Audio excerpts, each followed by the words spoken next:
Hello. Good evening. I'm on time. And I don't know if there's anyone here yet, but I'm going to talk anyway because I wanted to be on time again because I just so happened to be here at the right time. Good evening. Happy Crimson Tuesday. Yeah, today is going to be a combo art music stream, hopefully. We'll see. Dan is most likely going to be able to show up today. If he can't, because he's been really busy, then we will do some more Personal Nightmare. Mousimus, good to see you. Hello. Jim Makes Games, happy Crimson Tuesday to you as well. And yes, to everyone who's in chat, good to see you for another week. But yeah, today is going to be, Dan said 8:45, 9 o'clock p.m. maybe we'll get to rating him. But if we don't, never fear, part 2 of Personal Nightmare, maybe we'll get around to that, finally. We're still on day 1 of that game. And I'm so thankful that I have the walkthrough printed and I have my save game file printed, so hopefully that's going to work. Evil Tentacle, good day, good to see you. Yes, and Nightbot has done its first timed message, which is, yeah, so November, December is the time I kind of tell people that I've got a Patreon, and my Patreon $5 US tier gets a holiday card mailed to them, which I've just started to design. But as we've said, the holiday season goes anywhere from November 1st to February 13th, so we'll see when that all gets out. But newcomers to that tier, so if you upgrade from the $1 US tier to the $5 US tier, or you're completely new to Patreon at that level, you will be getting bonuses. And I'm just going to quickly show those. If I, yes, here they are. So you get last year's card, the holiday card, last year's holiday card as a postcard, the Crimson Diamond sticker, and both of the postcards that I have printed up that I give away at events. And everything will be signed, and I'm actually really excited because I found a really metallic gold marker pen, paint marker pen, some combination of those words. Oh wow, Bilkun, thanks for the resubscribe. Awesome, good to see you, by the way. Good evening, good evening. Hey Ambersine, good to see you as well. Yeah, so I found a really gorgeous gold marker paint pen, and that it's super metallic, so I'll be signing all that stuff that you see in that picture except for the sticker. And in fact, I have, I can show you how beautifully shiny that pen is, and it's the Sakura Pen Touch in gold. It's got a 2mm tip, medium, and it's really good. I will show you what that looks like. So here it is. You can see if I start turning, you can kind of see just how metallic that is, how reflective that is. Really pleasant. So yeah, that's the postcard version of the card. The green screen is taking some of it. Sakanakao, good to see you. And then the back of it is here, so it's got the logo on the back. This is last year's card. So the last year's card, this is how big the cards will be again this year.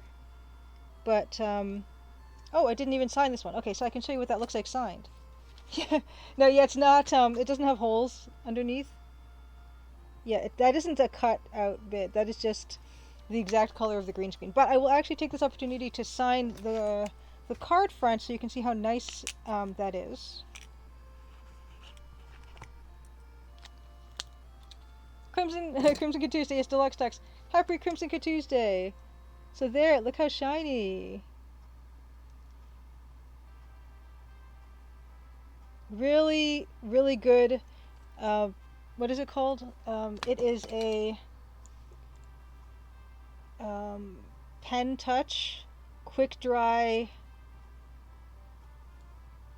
pen. I don't know. It doesn't say what it is, but that's what it is. If you are looking for a really good gold pen, like marker, better than the Sharpie ones. This is way better than the Sharpie ones. I recommend this one because yeah, it's just really pretty. And it does dry really fast. Tanda Gasa, Tanda, good to see you. Furai, heyo, good to see you as well. Yeah, it would be a pretty penny for custom die cuts that can come. I would love to do that someday. I'm gonna shout out Tanda. Tanda, wonderful to see you. Long time no see. And I haven't been around much on the Twitch, and I apologize for that. Tanda is an amazing streamer. Streams a bunch of different kinds of games. Fellow artist as well. So definitely check his channel out if you ever get to. It's super chill, super relaxing. Um, I know Jim Mix Games. I did the same shifting background last stream, so last week. I should probably add more to it, but yeah, I'm just kind of trying to take advantage of the green screen that I have. I hope you're doing well, Tanda. It's really, really good to see you. Oh, a friend just sent you some corn tea from Hokkaido. You've never heard of corn tea before. Deluxe Talks, I have heard of corn tea, but I have also never had it. So you must tell us what you think of corn tea. Yeah, I've had, there's even like a soybean tea, I think, which I've also never had. Oh, you've been streaming when I go on, but not tonight. Yeah, Tonda, I'm doing well. Yeah, everything is going well with the game. So yeah, here. Oh no, this one is really. Look at that. Yeah, yeah, the game's going well. I am. We might as well do the developer update, which is which is I've finished putting in the points and stuff for chapter 4. Well, not putting them in, but just marking them down and kind of rating if you've done really well in chapter 4. You know how many points you need to qualify as doing really well, medium, and not doing so well. So that all got done yesterday. Today after stream, I'm planning on just kind of running through the whole game from beginning to end, just quickly, just to see if there's anything that I broke while fixing other things. And then I'm gonna incorporate some of the feedback I've gotten on email and stuff like that for the game. And then yeah, I'm really close to having the beta ready, so I'm really excited. Ferrari, you've been to Hokkaido? I've never been to Hokkaido. Oh wow, either way, the preview ad was for Adobe products. Nice. Yes, Bilku, the more you get to work with vintage computer hardware like 286s, the more strange it feels to think that computers have now become the basis of all media forms, including the stream. Yeah, everything's a computer now. It's kind of freaky. Vacuum cleaners and refrigerators and everything. Yes. Oh, you remember the game Quarantine but never finished it. Quarantine. Yeah, Quarantine. Oh, that's good. I like that. That's a good play on words Jim makes games. And yeah, speaking of, look, there it is. I did tweet it for people who might have been wondering if I found my stylus, and I did.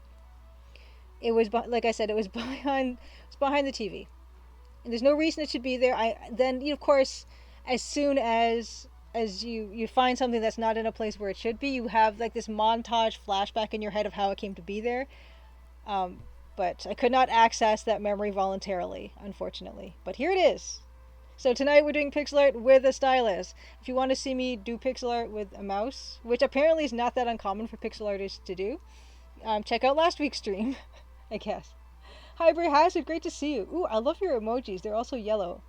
And Hi, Bray Hazard, actually, your name on my screen is yellow, so it's perfect. I don't know if you've planned that or what. And Highbury Hazard just made affiliate recently, so congratulations, Rick. I'm gonna give you a quick shout out. Highbury is an underscore, right? One underscore. Yes, today is going to be a full-fledged art stream. As long as you know what, there was an update for Photoshop Creative Cloud, and I did not implement it because it was working fine. And I will take my chances after stream. Blaholtzen, good to see you. The Deluxe Tux, why is Adobe advertising is ubiquitous? Could be like Texas Instruments advertising graphing calculators. Yes, I know. Well, there's so many amazing free pieces of software now. In fact, I think last week someone mentioned something that was a browser-based Photoshop called Photopea or something, which so they have some competition, and I don't think they're gonna be dominant forever. I don't think. Yes, it was a gnome that misplaced the stylus from me, Blaholson. Yeah, we'll say that. Ah. For you were in Sapporo for 2 weeks, went to a beer brewery, there was an Olympic ski jump nearby. Sapporo, really? I remember there being a Nagano in the Olympics. Was there an Olympics in Sapporo? You found a missing Easter egg behind a TV once eating with literally an Easter egg, or like an Easter egg, like some hidden reference to another game or another life. COVID, Cosmic Void 3. I almost called you COVID 3. I apologize. Cosmic Void 3. Good evening. Good to see you. Oh well, Evil Tentacle. You lost a bus ticket and then found it in your shoe once. There's that cliche of people finding stuff in the freezer or the fridge, and I have never done that one. But please let me know if anyone has accidentally left something or put something in the fridge or freezer. Affinity photo for affordability. Affinity photo. How do you find that, Hybrid Hazard? Ronald Dragster, good to see you. Yeah, I'm sorry, Cosmic Void 3. I don't know. Yes, COVID Void 3. Because you glance and, there's a V in your name, there's an I, there's a C and an O. Apologize. Many apologies. But yeah, so let's look at my notes really quickly. Happy Crimson Tuesday, of course. If you're new to the stream, Tuesdays 8 p.m. Eastern is the Crimson Diamond game art development or game music development, sometimes both. So we've been doing a bit of a different thing where Dan comes in a bit later on the same day, and we both do art and music on the same day. So we'll see. Hopefully we're going to be doing that today at around 8:45 or 9 o'clock.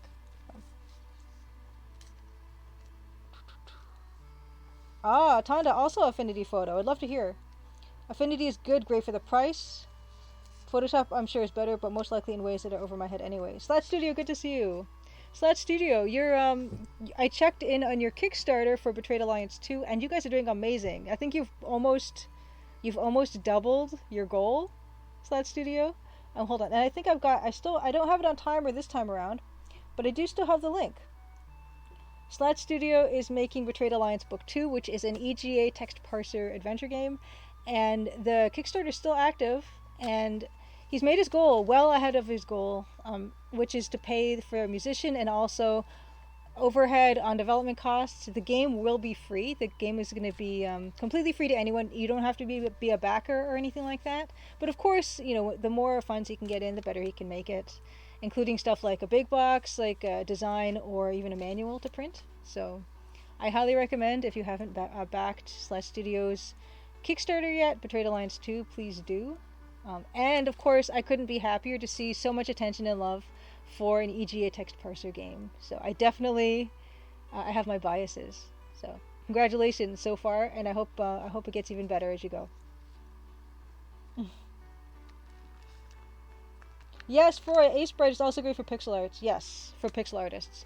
Yeah, and I've used Aseprite. I've said before. It's really great for animation. I love its timeline kind of thing and its keyframe type of thing. It can do an onion skinning. I need to. It's on that to-do list of stuff after Crimson Diamond launches. I want to get more into Aseprite because I think it's a really good program with pixel art features that Photoshop does not have. Deluxe Tech, speaking of EGA text parsers, you finally tackled Police Quest 1 EGA last night from start to finish. It was about as rough as you'd heard. Did you do a walkthrough, Deluxe Tux?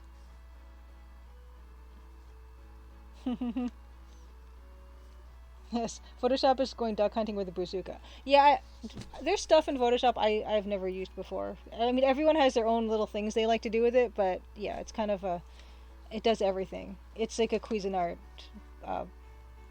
whatever those are called, food processors. And they can do everything, but everyone pretty much uses their Cuisinart food processors for one or two things. Why wait until after Crimson Diamond for Aseprite? I actually haven't. I did do a few little animations that I implemented into the Crimson Diamond while with Aseprite, so I have used it a little bit, but it's just a matter of like I'm familiar with what I've been working with so far, so I'm just gonna try to get this all done as quickly as possible. Oh, Deluxe Text 100% used a walkthrough. Fantastic. Makes me feel better because the Personal Nightmare Let's Play that I've just started is 100% walkthrough. I am just going through the steps as they are written because that game is impossible. And that is also the opinion shared by Retrograde Tom, who is another Twitch streamer, who's an amazing Twitch streamer, who is super patient and gets through stuff, is super good at playing games without any walkthrough, and he got stuck. So that's all you need to know about that game. Is it possible to even finish a CR game without a walkthrough? Jim Makes Games asks. Honestly, I've never have. I've heard tell people have. So, I mean, I think on the CGG podcast, Anna mentioned recently that she finished maybe a Larry game without a walkthrough or something like that. And yeah, I never have.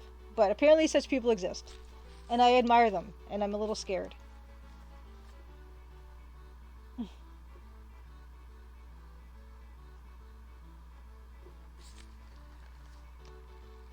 Wow, Deluxe Tux, you can use the command administer field sobriety test in Police Quest 1 with no indication in game that's even a thing. Wow. Okay, Highbury Hazard finished Conquest of the Longbow without a hint book. Nice. Ooh.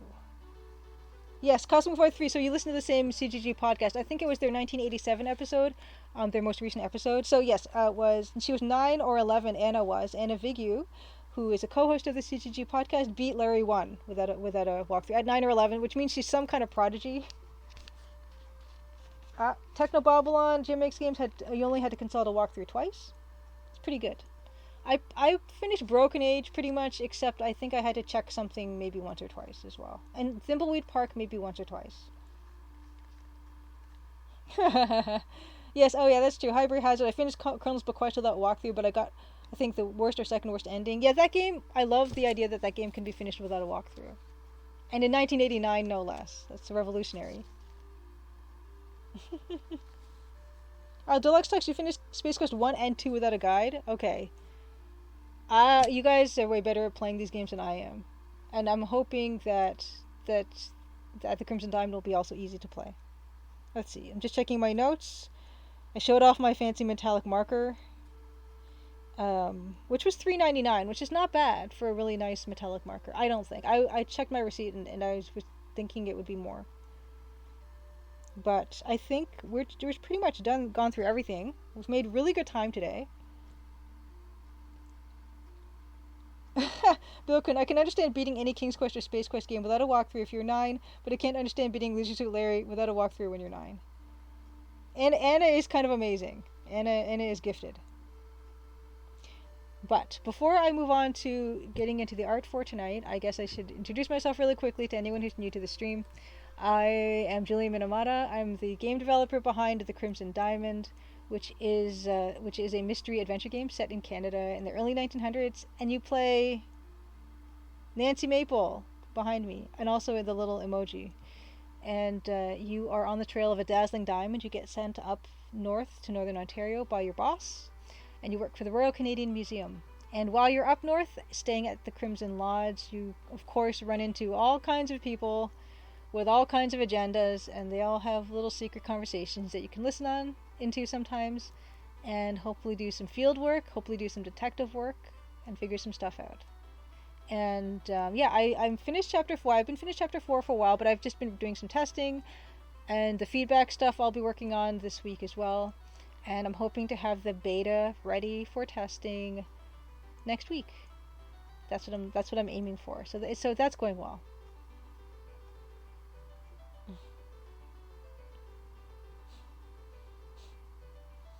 Ronald Draxter, you finished Codename Iceman without a walkthrough? You just stayed on the beach till the PC died. Okay, I guess in a way, yeah, you can finish some of those games if you just die and you consider that the canon ending. Fair enough.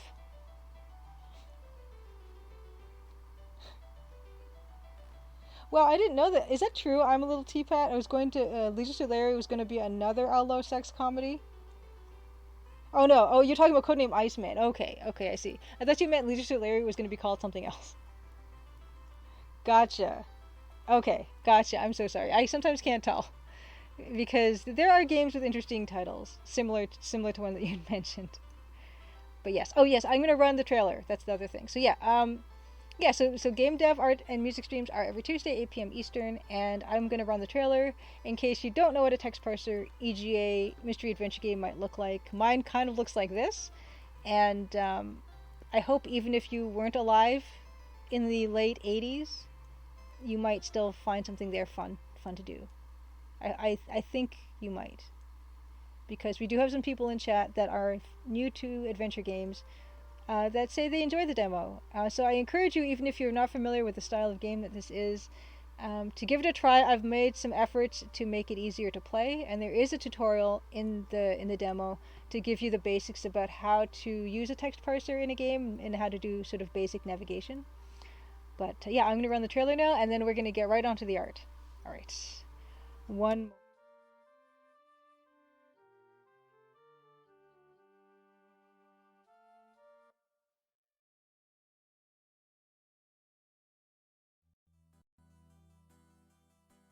Crimson, Ontario was once a prosperous, lively mining town.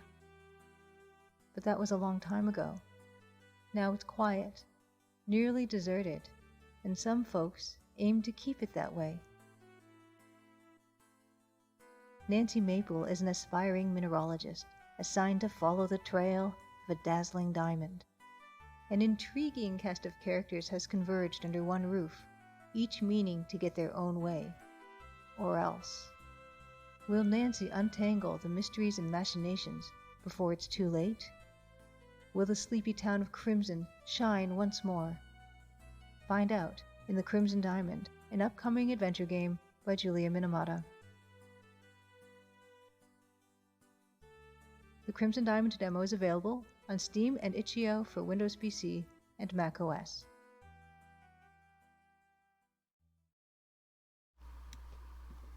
Yeah, so there it is. And Groban Josh, welcome to stream. I'm glad you think it looks good so far. I'm having a lot of fun making it, and I'm hoping to launch it next year.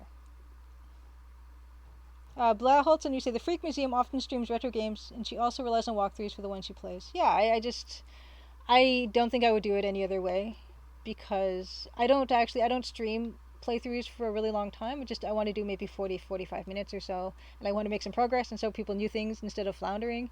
Although some people are really good at just playing through something, and sometimes I enjoy watching that too. Yes, exactly. Jim makes games the magic of retro adventure games without the brutally punishing, miserable difficulty. That is the hope. I'm hoping to make a game that plays like you remember these games playing, kind of like fuzzy, warm memories of a nice game, and not the kind that was just relentlessly difficult. Artistic Coolest, it's good to see you. No worries about being late at all, of course. Yes, Cosmic Void 3 makes a good point. Those of you who are working on an adventure game, sign up with Big Adventure Event. It was big last year, and it was. I was part of Big Adventure Event last year.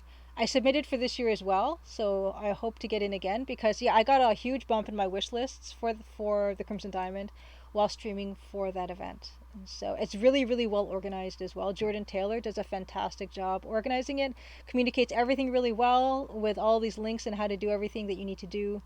So yes, wonderful event, wonderful organization of the event.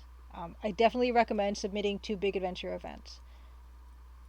And if there's a link for that somewhere, and anyone can find, please do drop it into chat because I know there's a lot of game devs in chat, and I can't recommend it enough. Yes, Deluxe Tux, exactly. That's part of the reason why I'm playing the Personal Nightmare. Some games you just kind of want to experience how they're designed and see their art. Because that is what Personal Nightmare is. It's an EGA, so it's the same color palette as my game, and so I'm really interested in seeing the art. The art is really good, and the gameplay is kind of difficult, but I do want to experience it fully from beginning to end. And I feel like this is the way to do it. And I don't really see people playing it that much. I've not seen too many people let's play it, at least from what I've seen. I mean, I haven't really looked on YouTube, so I'm sure hundreds of people have, but I just haven't run into a let's play of it. So I figured, hey, why not? It's also kind of text parser too, which tickles my fancy, of course.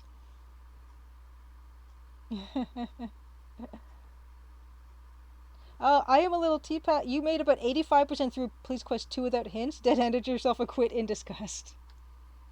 That's the thing, isn't it? And I don't want anyone to have that experience in the Crimson Diamond. There should be no way to dead end yourself. I say that now, but I really, I really hope there's not. And I've designed it, hopefully, to save the player from that. Because it's horrible. Grob and Josh, you've been following 90s adventure game speedrunners, and they They will love this. I hope you don't mind your game getting speedrunned. Not at all. I love watching people speedrun adventure games, and I cannot wait for eventually people to speedrun the Crimson Diamond, either with like minimal points or like with the full points thing, the full points um, score, which is really getting up there. I have to say, when I was counting up, totaling up all the points up to be had up until chapter 4, I think we're at like 400 and something points now, which I'm kind of scared about. And some of it's kind of hard to count how many points per chapter because some things can be done at the very beginning of the game, and even stuff I that are usable in later chapters, I eventually put into the game from the beginning. So sometimes if you play one version of the demo versus a later version of the demo, you might find like an inventory item you can pick up at the beginning of the game that you don't use until later. So it's kind of hard to score that really, because that stuff is possible in any chapter, but it's kind of a. I'll be curious to see what the point total is, and in fact, I don't really know what point totals are generally for Sierra games. I feel like they went into the thousands in some cases. I think some of those games were like 1100 or something, 1200, 1300 points. If I'm not mistaken, if anyone can weigh in on any adventure games with point systems that were visible, how many points approximately they had in them, I never got around to checking. Thank you, Cosmic Boy 3. That's the Big Adventure Event Twitter post. Yeah, HitSense is the one that's sponsoring it. Yes, great. It's a great. And thank you, Sakanaka. Exactly. There's another Steam store link to Big Adventure Event too, and I should put that up. Maybe next week I'll have some like a timed chatbot for that as well. Oh, cool. Blaholton, you might enjoy Freak Museum then because she has a good analysis. Okay, I'm gonna write this down. Freak Museum on Twitch. Good. Freak Museum on Twitch. Great. Yes, feel the nostalgia but avoid the pain points. That's kind of, and I think maybe me not being good at old adventure games, is kind of helping me design one that would be something maybe I could see myself getting through. Hopefully. Oh, good, Holson. I'm glad you've been. It's interesting to watch me play Personal Nightmare so far. I haven't got around to. I've only done one part of the playthrough so far.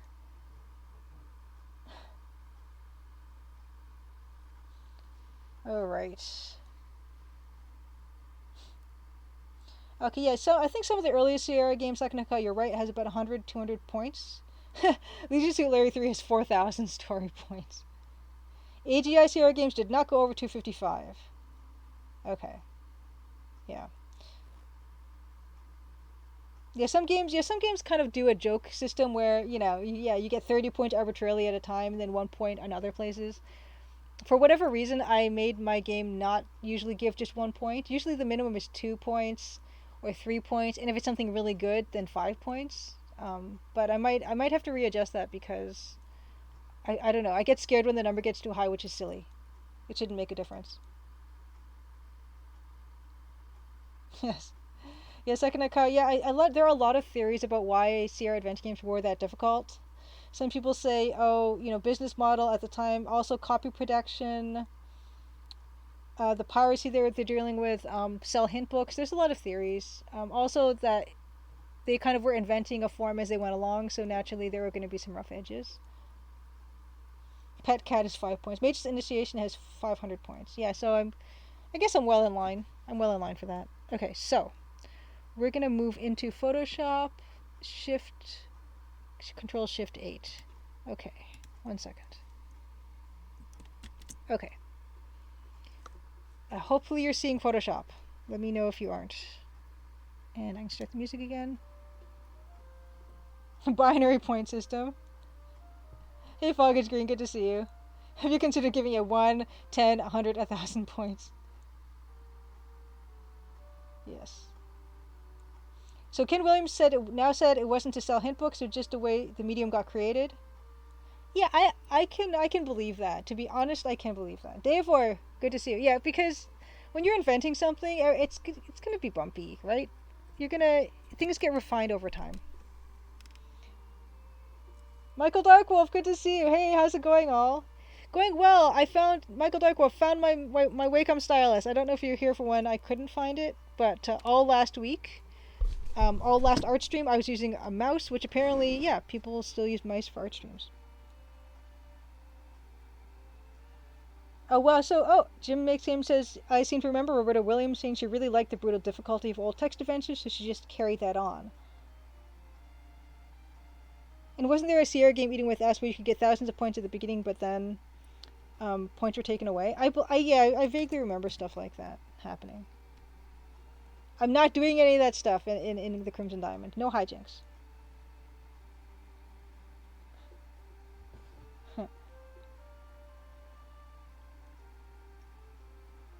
Oh, Dave, didn't you say on Grundy's stream that you checked it at the TV or something? Yeah, that's a conflation of two different stories.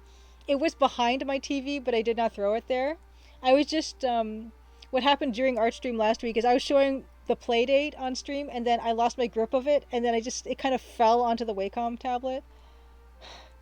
And I think the face I made was probably pretty ridiculous. Oh, wow. Welcome and happy birthday, Michael Darkwolf, for the 25th. Wonderful. Yeah, and Nightbot just put up all my usual links. There's, of course, a Crimson Diamond demo, Chapter 1. So, to download and play. I'm hopefully going to come up with a new version of the Crimson Diamond demo after I've gotten the beta out, which will have some of that new quality of life stuff I was telling you about, like the text parser, the text inventory system. Okay, so what are we going to do today with this? I feel like, at a glance, this feels kind of too horizontally moving. I feel like the eye just is getting really moved away through without many stopping points. So what I think I'm going to do is, on the left-hand side of the composition, we have these two trees that are kind of diverging, which helps to anchor, but on the other side we don't really have an anchor. So I think at a glance what I'm going to do here is I'm going to make one of these gray trees in the background come in closer to the screen. It also will hopefully give better sense of depth. And yes, I'm hoping that you guys are seeing Photoshop right now.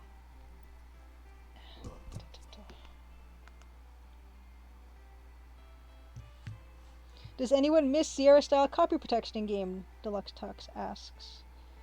I love a manual. In fact, on the Steam store page for the Crimson Diamond demo, there is a manual that I started developing for the Crimson Diamond, and it is there. It's just kind of old, but it's pretty much, I did all that stuff about how to move the character around the screen. So I made like a little graphic of the computer keys, what the function keys do, little dossiers of every character, the main characters.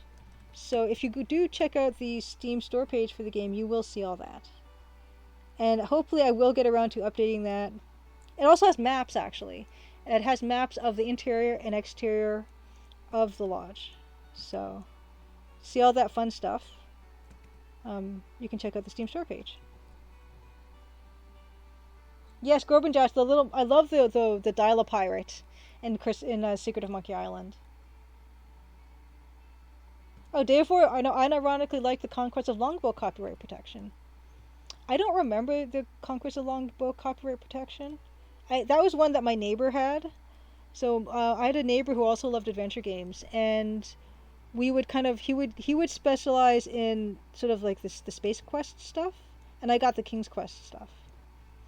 And also he got Conquest of Longbow as well.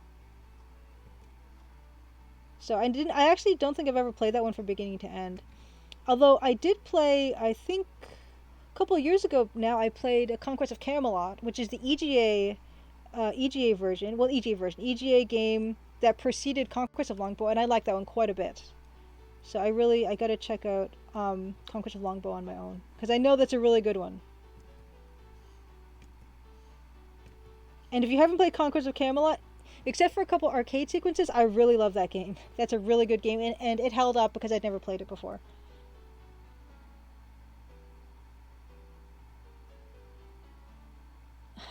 Anyway, for my birthday, my brother got me a book about adventure games pre 1984. I noticed that a lot of those early adventure games involved looking for treasure. Even King's Quest 1 and King's Quest 2 sort of had that. Well, I guess the Crimson Diamond also has looking for treasure. Kind of. Although maybe you have to dig for treasure and have a treasure map. Cosmic Void 3, you agree with me. Camelot is brilliant. And they both did have great manuals, both Conquest of Camelot and Conquest of the Longbow. Ooh, Davor says that he thinks that Longbow is actually the best old school adventure game. So let's do, yeah, I do recommend both of those games. I think most people prefer Conquest of the Longbow. I've just never played it, really. Either way, a VGA remake of Conquest of Camelot would be wonderful. Well, I think an EGA remake of Conquest of Camelot would be wonderful. Michael Darkwolf says, you need to play Sam and Max, Julia. You can see the fisherman guy. Oh, that's true. I need more fisherman references. Oh well, Farewell to Nova Scotia. My favorite song on this entire 6 hours of Midi is now on. So I like to mention it every time because I just love it so much. And for Deluxe Tux, the favorite and best text adventure game is Thalmastry in Charm's Way, which I will write again. Thalmastry in Charm's Way. Thalmastry in Charm's Way. I gotta get Dan to do a version of Farewell to Nova Scotia for the end credits of the Crimson Diamond because I just love this song so much.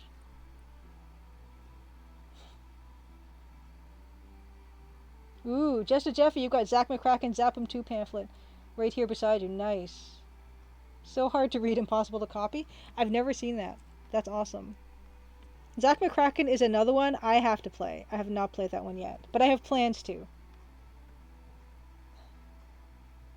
Turns out the diamond was the friends we made along the way. Yeah, I mean, Crimson Diamond sounds like a treasure to me. Yeah, so in concept, the Crimson Diamond is a treasure hunt, I suppose. Although besides Kimmy, I don't know how many friends you'll make in my game. Bill Kuhn, you still want a VGA with voice remake of the Colonel's Bequest? I want an EGA demake of the Dagger of Amon-Ra.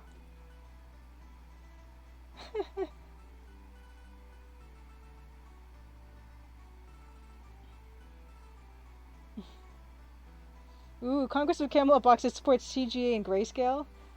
I also want to know what that's like. Zach McCracken is brutal, Grub and Josh, you say? Is it finishable without a walkthrough?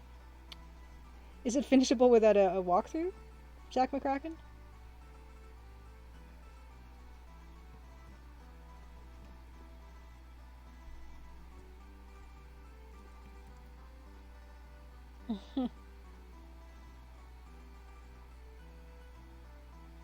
Yeah, Deluxe like, you mean Nancy and Albert don't end up being geology BFFs? Ha. Yeah, you never know. Yeah, you never know.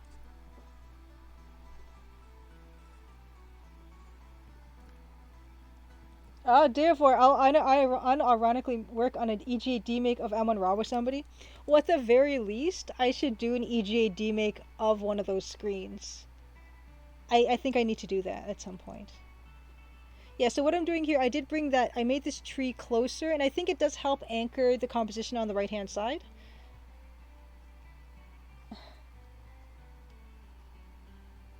Yes, and this fisherman is fishing for treasure accidentally, you're right.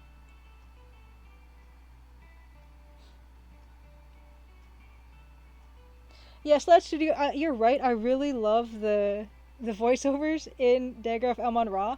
There's something about Sierra voice acting that it just hits the perfect sweet spot between amateurish, but not annoying to me. I don't know what it is. I don't know what it is about that game, or their games usually.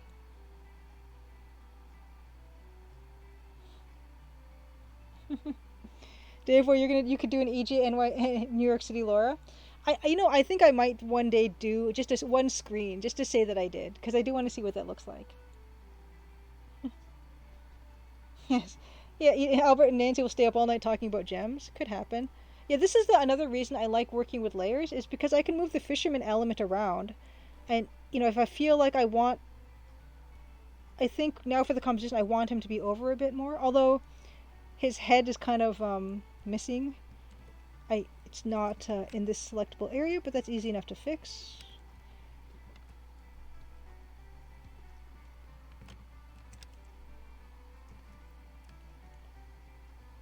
Yes, and maybe it would be fun to do an EJD make of a Conquest of Camelot screen as well. I think so. This tree is really too thick. There we go. I do miss doing EJD makes. They're a lot of fun.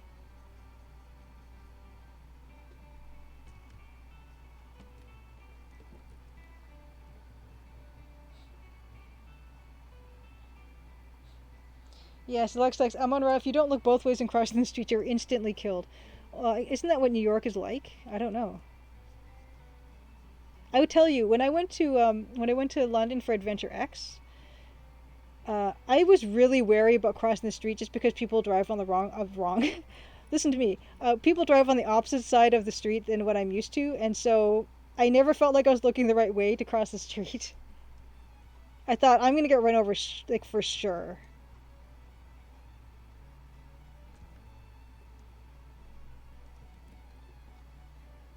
Kisai Tenshi, yeah, the narrator was, yeah, good point. The narrator for Dagger of Amon-Ra was more like professional sounding, and I did really like the narrator for Dagger of Amon-Ra. But all the people who are characters, who are like designers and developers and artists, I don't know. There's something about it, and usually I don't have much patience for non-professional voice acting, but I don't know. It's kind of like community theater in a good way, and I don't know. It just hits it perfectly.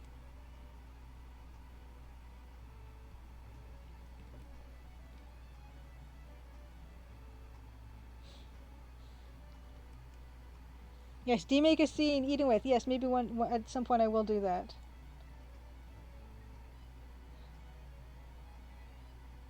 Massimo says, but they really do try to tell you which way to look on each crossing in London and paint on the street. Oh, it's just really all a matter of just going against my instincts. And I don't think I really jaywalked really that much when I was in London, but yeah, I think they're pretty good about showing you and everything. But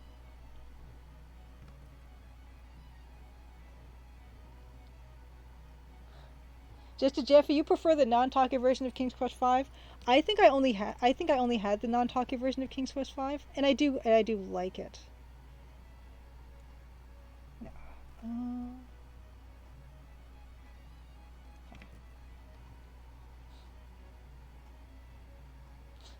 The narrator for Space Quest 4 and Space Quest 6 was professional, but just piled wanton abuse on the player. Wasn't that Gary Owens?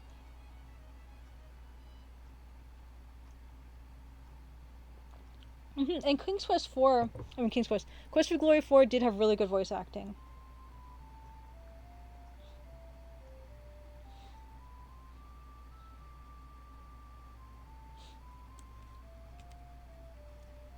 As I look at this, we're gonna fix some of this stuff up.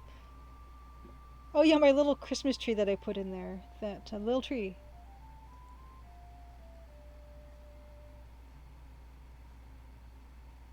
Why is that? Oh, little tree. I don't know if little tree's gonna stay.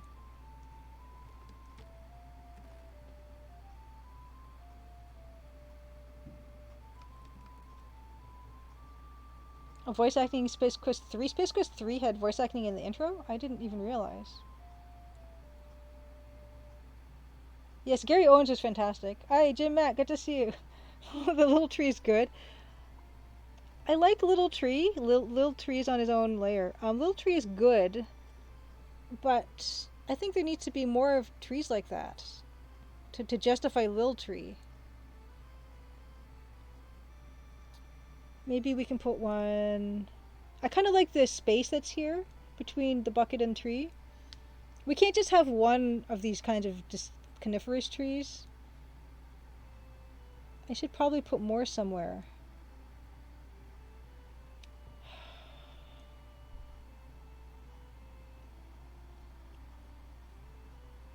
Maybe it needs to be darker or silhouetted. Yeah, maybe, because the distance that it's at, probably it wouldn't be as high contrast. So why don't we do some variations? Ah, Foggish Green, thank you for redeeming. Show old published artwork. Oh, speaking of trees, Tonda says, I drew this the other day. Guess where it's from? Wow. Oh my god. Is it from an adventure game? You gotta give some hints or people will probably guess in chat.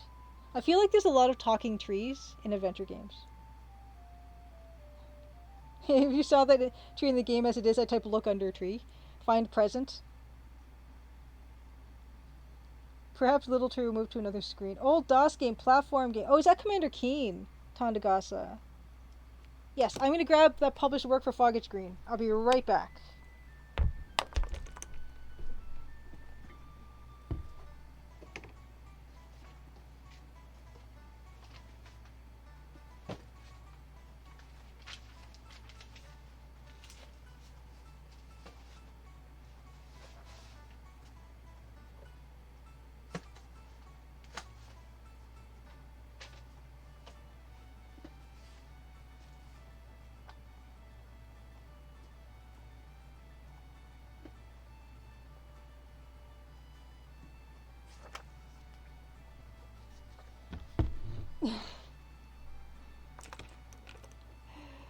Oh, good. Yeah, I guessed correctly. Wonderful. So Commander Keen Tree. Awesome, Tonda. That's a great little emote. Okay. Let us go to Big Julia. Shift Control 5. Uh-oh. 1 second.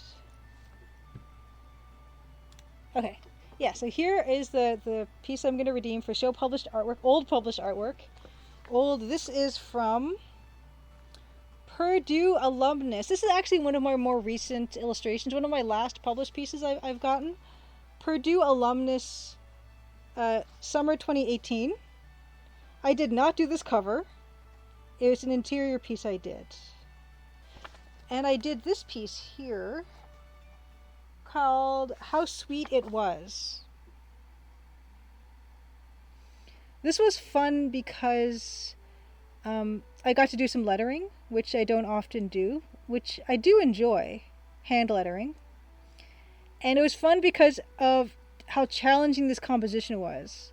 Because there was in this article it talks about the year of the Boilermakers, kind of a retrospective of the year of the Boilermakers, which is the name of their basketball team.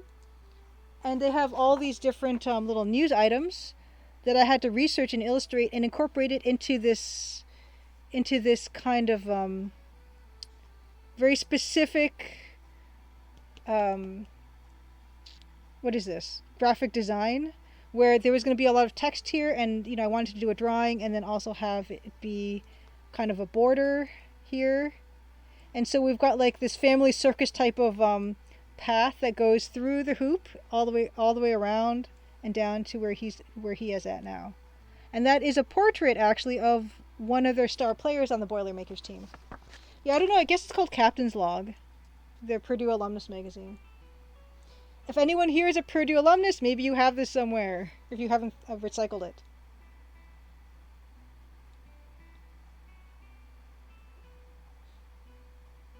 Oh, Flora, you're a Purdue alum. Do you have this? Do you get the Captain's Log?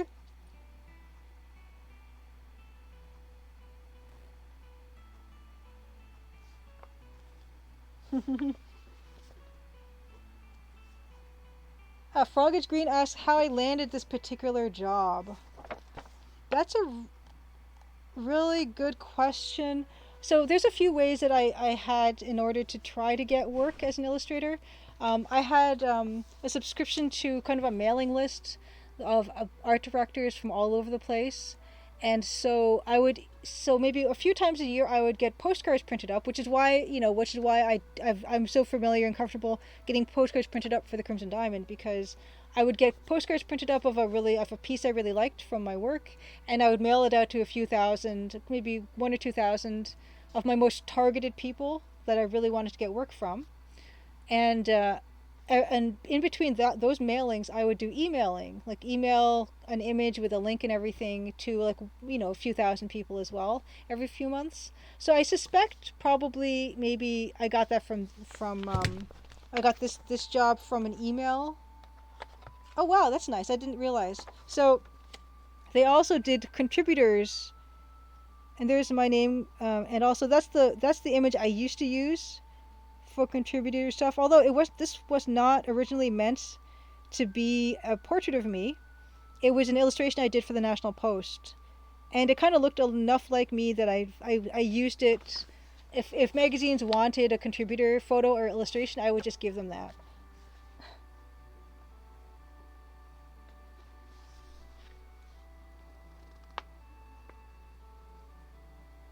Yeah, Jimmy teams, and it is a lot of work to curate lists, which is why I had, for many years, I actually I paid hundreds of dollars, hundreds of American dollars, to be subscribed to this mailing list, because it's too much work to track all that stuff yourself, because all those art directors move around a lot and the jobs change and everything like that. So I would spend hundreds of dollars every year to have that list constantly maintained and updated, so I wouldn't have to do that. So yeah, I would do postcards. I would do email mailings out. Those were my primary ways. I also had, of course, my own website, portfolio site, and I put my work on other portfolio sites as well. And also, there was an illustration blog that I would submit to, that they would sometimes put the art out as well. And like Behance, Little Chimp Society. There was something else that I subscribed to for a little bit that might have gotten me a few jobs. But yeah, so kind of a bunch of different places. But this was probably either from someone finding my portfolio on one of those portfolio sites, or an email thing that I sent out. And as well, I'd also there'd be these illustration contests. So the big illustration contests were Communication Arts, American Illustration, and Society of Illustrators. And those contests, they would be juried by big art directors and creative directors in the industry, so you could get your work in front of them. And if your work won, you would get into their awards annual, and then hopefully drum up work that way. And I never got into any of the the physical awards annuals, but I did get onto the website a couple times for American Illustration. So maybe potentially that this art. I'm looking for the art director's name actually, so I'm trying to see if it's going to jog any memories.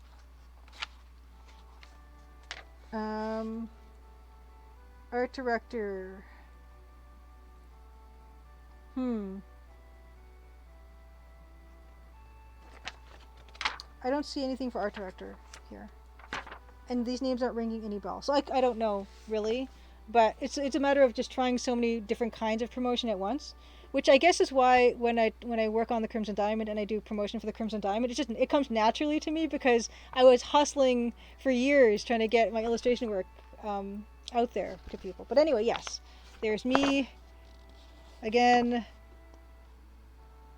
and one more last look at the piece, which is here.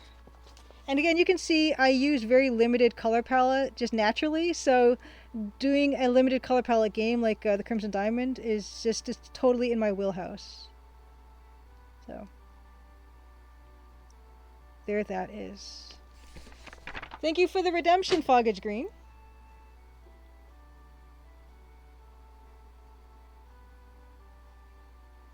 Are you using similar lists as a game developer? Foggage Green is asking, and no, I don't actually. It was kind of a big turning point in my illustration career where I stopped subscribing to that mailing list, because I'd subscribed to it for maybe 7 or 8 years. And of course, you get better rates if you keep up your subscription and things like that. But then when I stopped it, it was me kind of formally recognizing that I'm going to stop marketing myself as an illustrator.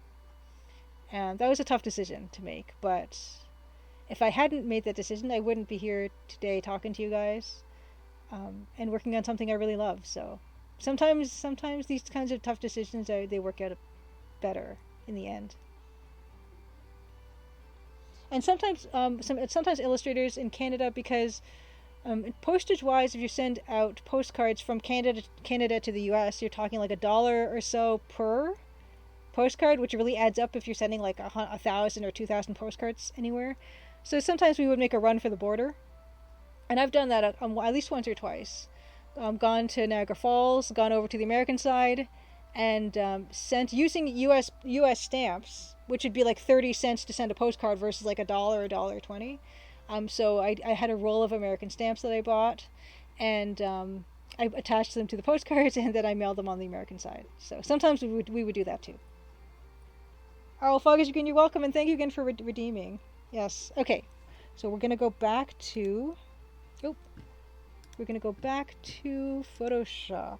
Control Shift 8, and it is some kind of weird channel turning off, turning on shortcut on Photoshop, but that's okay.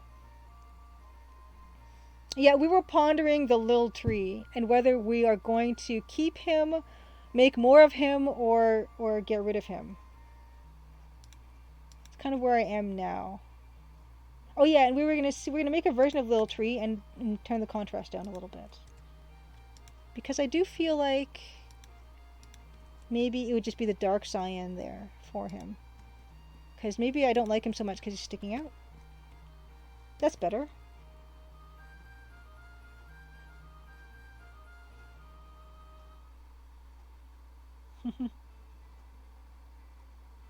Let it multiply.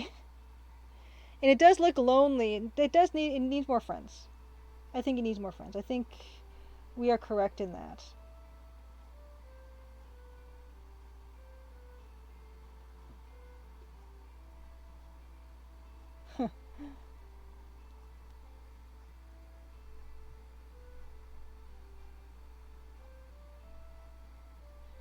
Okay. So why don't we, and today, because I have my stylus, I am able to, oh, good night, Cosmic Void, who's saying good night? Wait. Oh, Jim Makes Games, have a great night. Yeah, so why don't we, now that I have my stylus, I think hopefully I'll be more comfortable making my trees. Let's make another little tree then. But I think I'll start with the lighter cyan because I can just see it easier.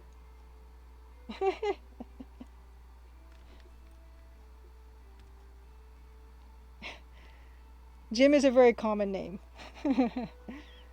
Okay, yeah, so I kind of will go over quickly how I do these with a stylus. Where should I put one? I think one probably could go right behind our guy. What I would do is I would give myself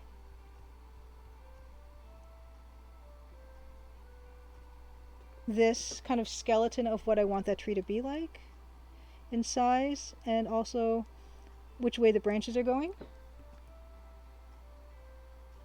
No, now both Jims have to go to bed. If you say goodnight, it's all over. Yeah. And what I do is I kind of try to make these follow in with that. Of course, why don't we look at what our other trees? In fact, when you really zoom into these trees, they don't really look like a heck of a lot. So it has a lot to do with exactly how we cover them up. And these ones do sometimes have little bare spots and stuff, so it's okay.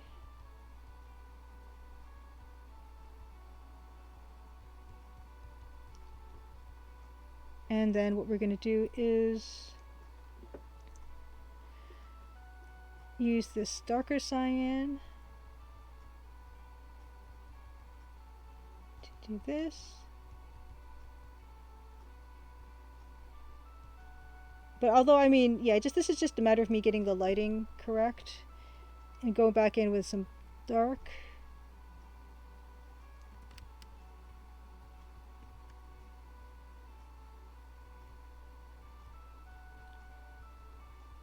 Some areas.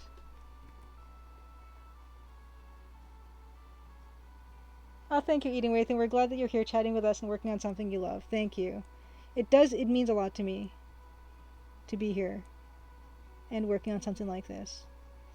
And you know what? I can always go back to illustration at some point on my own terms. So that's not going away. But I am glad I made the change because yeah, I've learned so much these past few years. I've been to so many different places, I've met so many new people. And yeah, it's been wonderful. And you guys are part of that too.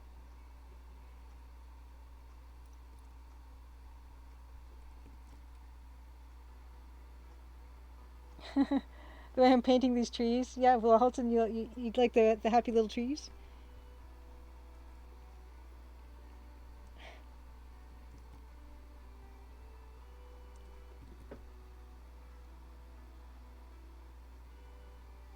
Yeah, we're all wonderful. Yes, Jesse Jeff, you guys are all wonderful. And yeah, I owe Dan too many Diet Cokes to count because it's his idea that we do this, and he's never going to let me forget that. I think I told him at some point he's going to eventually be right 24 times or however many cans of Diet Coke there are in one of those pallets, and then I'll just send him a pallet of Coke, of horrible, disgusting Diet Coke.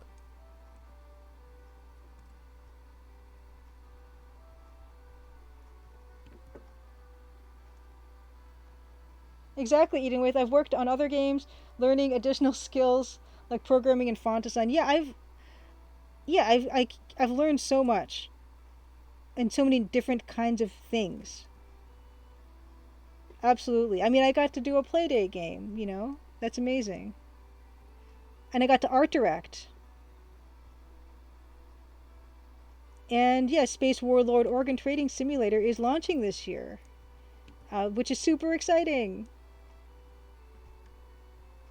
Super. It just yeah. I've met some amazing people that just I just it kind of blows me away.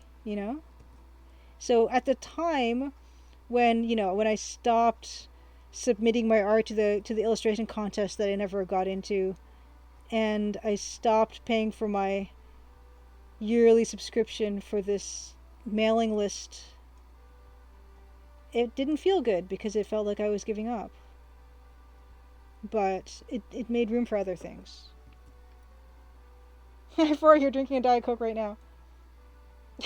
Maximus, it was your dream to have Coke on tap at home as a child. What a dream. I wonder about those soda fountains because isn't the Coke acidic? Does it ever damage lines and stuff? So learning game design and development gives you superpowers. Because I know, yeah, like I know soda fountain places, they have them kind of on tap or whatever. I guess they use plastic lines or something. I don't know what's going on. Fog screen. We're talking about lines of Coke. Yes, we're talking about lines of Coke in just about the geekiest way you could possibly talk about it. Because, I mean, we've all seen the nail get dissolved in the cup of Coca-Cola, that type of a thing. Those never taste the same and are often inconsistent. In terms of beverages, I'm pretty much a tea person. I love tea. I also like coffee, but I drink tea a lot more. Yeah, I think Little Tree works pretty well. And this is all stuff I would fine tune and just go pixel by pixel, but as long as we're getting a vague idea of what's going on there. And I think so that's yeah. Other tree? See, I am naming these layers. Okay, you've seen 7-Eleven and Subway basically have plastic plumbing for soda fountains, Kisai Tenshi says. I suspected as much. The ones that cycle between water and concentrate can be wildly different depending on where you start and stop pouring in the cycle. Huh. Coca-Cola is generally usable as drain cleaner because it's acidic and carbonated. Yeah, Bokun. Yeah, I mean, don't isn't there a whole thing about like cleaning engines and things like that with this stuff? Um, yeah, I'm not generally a fan. I also don't really like sweet beverages too much, so I tend to drink a lot of tea.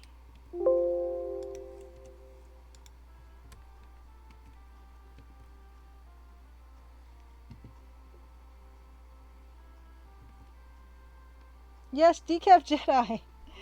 Wonderful to see you. Yes, you came in just in time for a soda talk. Decaf Jedi also streams. I am I having that same false memory? Because either I've said before, I've done a shout out Decaf Jedi for you before, and you either said you did indeed or you completely do not stream. Um, so maybe or maybe not follow Decaf Jedi on Twitch. Okay, you do. Thank you, because I do follow you on Twitter and I see you tweeting about playing stuff. But I could have sworn I did a shout out for somebody, and they're like, "No, I don't actually stream." Oh, you know who it was? It was Goemon Sama. Goemon Sama does not stream. I thought Goemon Sama streamed, and I did a shout out. So I'm so sorry. That was because Goemon Sama, I think, oh maybe not that their name is not the same color as yours on stream chat.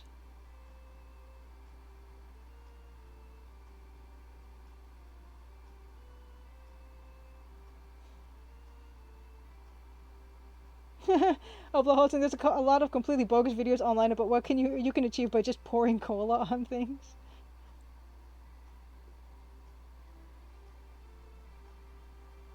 Yes, go on, Sama. There you are. And thank you for your name is red on my chat window, and Decaf Jedi's is purple. So I don't have an excuse for confusing the two of you. Good to see you, Gomon Sama. I'm not going to shout you out. You do not stream, so don't follow Gomon Sama.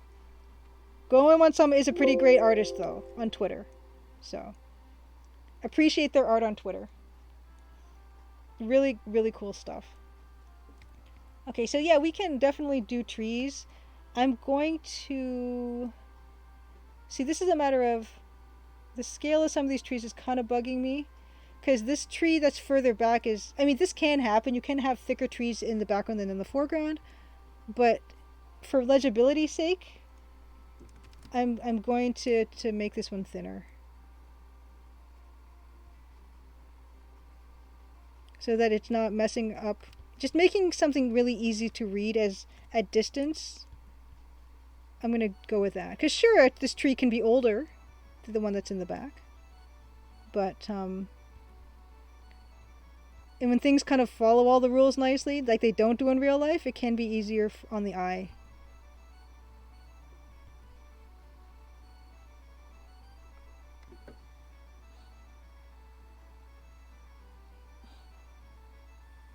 Oh yes, Last Studio. That's that Decaf Jedi has been streaming that Ace Ventura game, which actually looks pretty good, just graphics wise. And I cannot believe that a game was made of that. Which I'm sure that's one of the reasons why you're streaming it in the first place. They made computer games out of everything back in those times. What a time to be alive! You know, like Wayne's World, Bill and Ted. The game is just completely awful. Ace Ventura, but the 3D is pretty decent for 1998. Yeah, I'm actually shocked that's 1998. That looks great.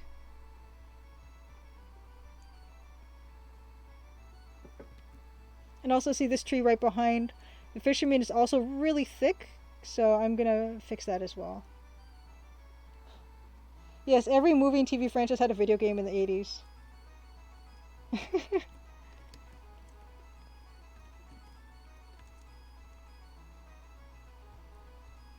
They don't really do that so much nowadays, even though you'd think it'd be easier, you know? Like, is there an Adventure Time game? There probably is. My problem is I'm just completely out of touch. Costs much more nowadays. Tonda, who's the boss of the game?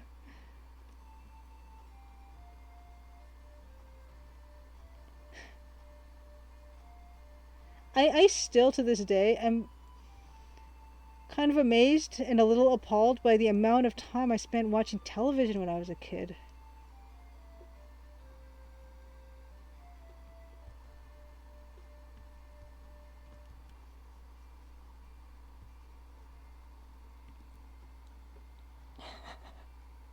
Grove and Josh. My problem is just I'm completely out of touch. Same. Grove and Josh. Yeah. Yeah.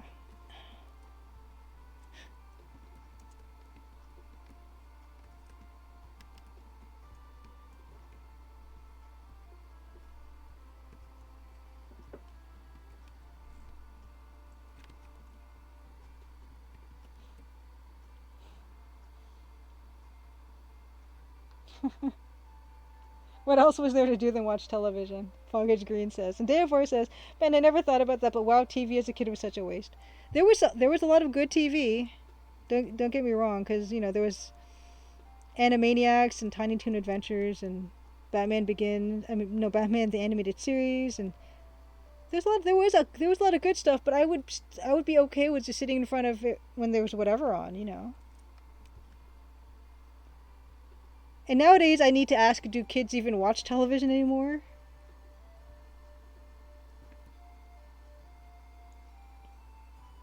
Eating Way says, not having TV at university killed that habit for you, but now there's Twitch.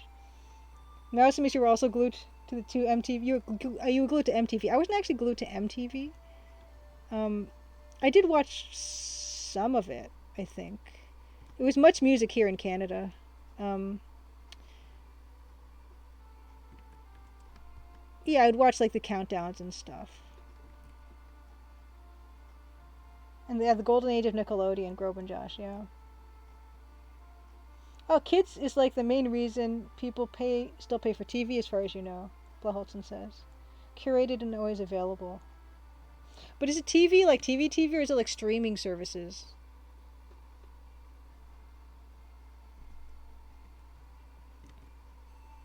Because people, I guess, have Disney Channel and like Netflix and stuff. Oh, Deluxe Talks, your retired parents have TV on 24/7. Really pushed you away from the medium. Yeah, I don't like having stuff in the background like that playing all the time.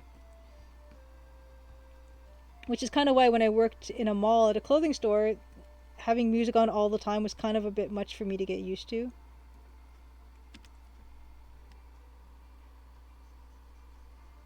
Especially in the morning when that was the last thing I wanted to hear was just really loud music.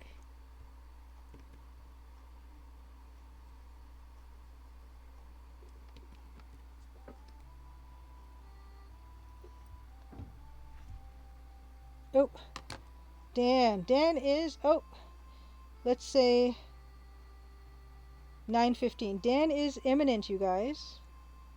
Oh, there you are. Yes, you're imminent. Perfect. Speak of the devil once more.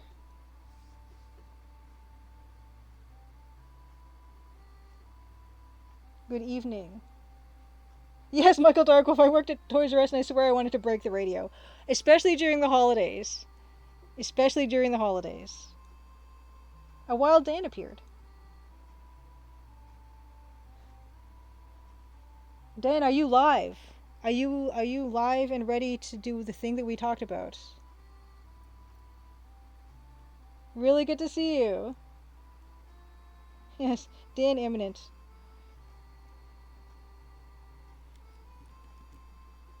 Wonderful. Perfect. Yeah, so wonderful. This is going to well and truly be a combo stream. We are going to, in fact, let me just go back to Big Julia View. Yeah. Dan alarm sounds. Incoming Dan. Dan, are you live? I could probably check myself, but I just feel like asking.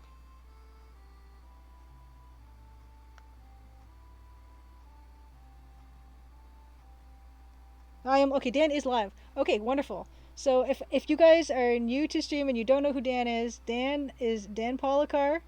He's an amazing musician, composer. He composed music for Empire of Sin for Romero Games. He is currently composing for the Crimson Diamond on a genuine Roland MT32, which you'll be seeing momentarily. We're starting a track from pretty much nothing to pretty much finished all in one stream, which is, I don't know, today we might have to end it a bit before pretty much done because we don't have as much time as we usually have. But yeah, Dan comes on every other Tuesday approximately, and then we'll work on something. Dan is still auto hosting, I've been told. Dan also has a small collection of Transformers, like the toy.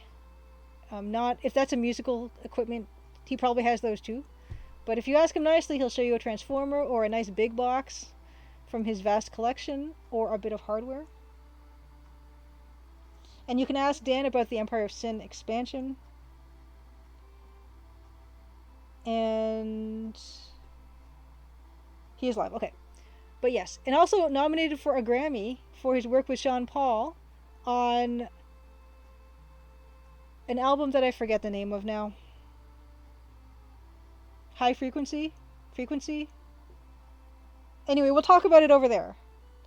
Yeah, Dan is a big deal. Dan has toured all over the world. He's been on with Sean Paul touring all over the world for the past like 8 or 9 years. Of course, now COVID makes it a complete other story. But yeah, he's been with the Bada Bands for a while now, and he's amazing and talented and works really quickly. Full frequency. Thank you, Dan. I'm sorry. My memory. I would say my memory is not what it used to be, but I don't think it's ever been good. I'm gonna set this up to raid. We're going to be joining Dan shortly. Dan, I got to raid you first, and then I got to shut down OBS, and then I'll join you on the Zoom call. And I see the link. Dan the band music. All right. Great. We'll see you guys over there. I'm excited. We have a piece and some inspiration for that piece.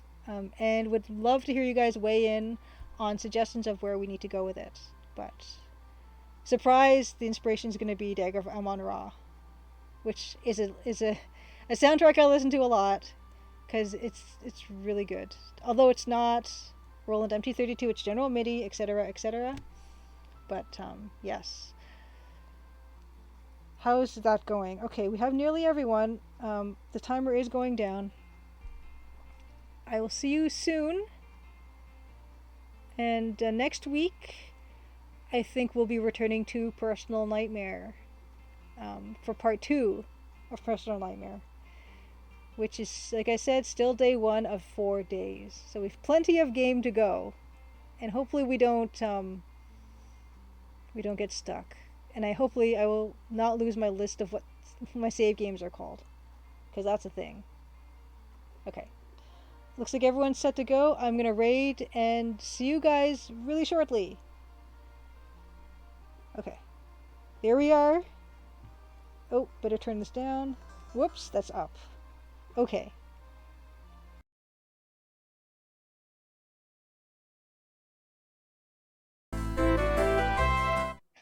Let's go in and let's talk to the people because you're still on the Death Star for some reason. Yeah. Well, I'll get off soon. Welcome everybody. Thank you all for watching. This is Happy Crimson Tuesday. Happy Crimson Tuesday. If that hasn't been wished already. My name is Dan Polakar. This is Julia Minamata. We together are making the Crimson Diamond, not equally, but we are making it. And we're happy to have you guys all here. What's going on? I'm sorry I missed you all last week. I would have loved to be here, but I just could not make it. Did they build another Death Star? How many Death Stars did they build anyway? At least 2, as far as I know. There was 1.5, right? Or 1 3/4. I don't. Someone's gonna know. Probably. Insurance covered the first one, but then FEMA had to step in on the second one. So yeah, well, we're going to be doing some music tonight. If you're just joining us for the first time, we're going to be making some video game music with a real MT32, which unfortunately you can't see, but in all honesty, watching an MT32 isn't really the enjoyment.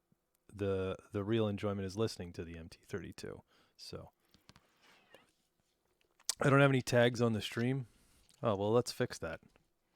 I should do something, right? Stream information. Oh, here we go. And while you're doing that, I can explain the background. I've just changed my.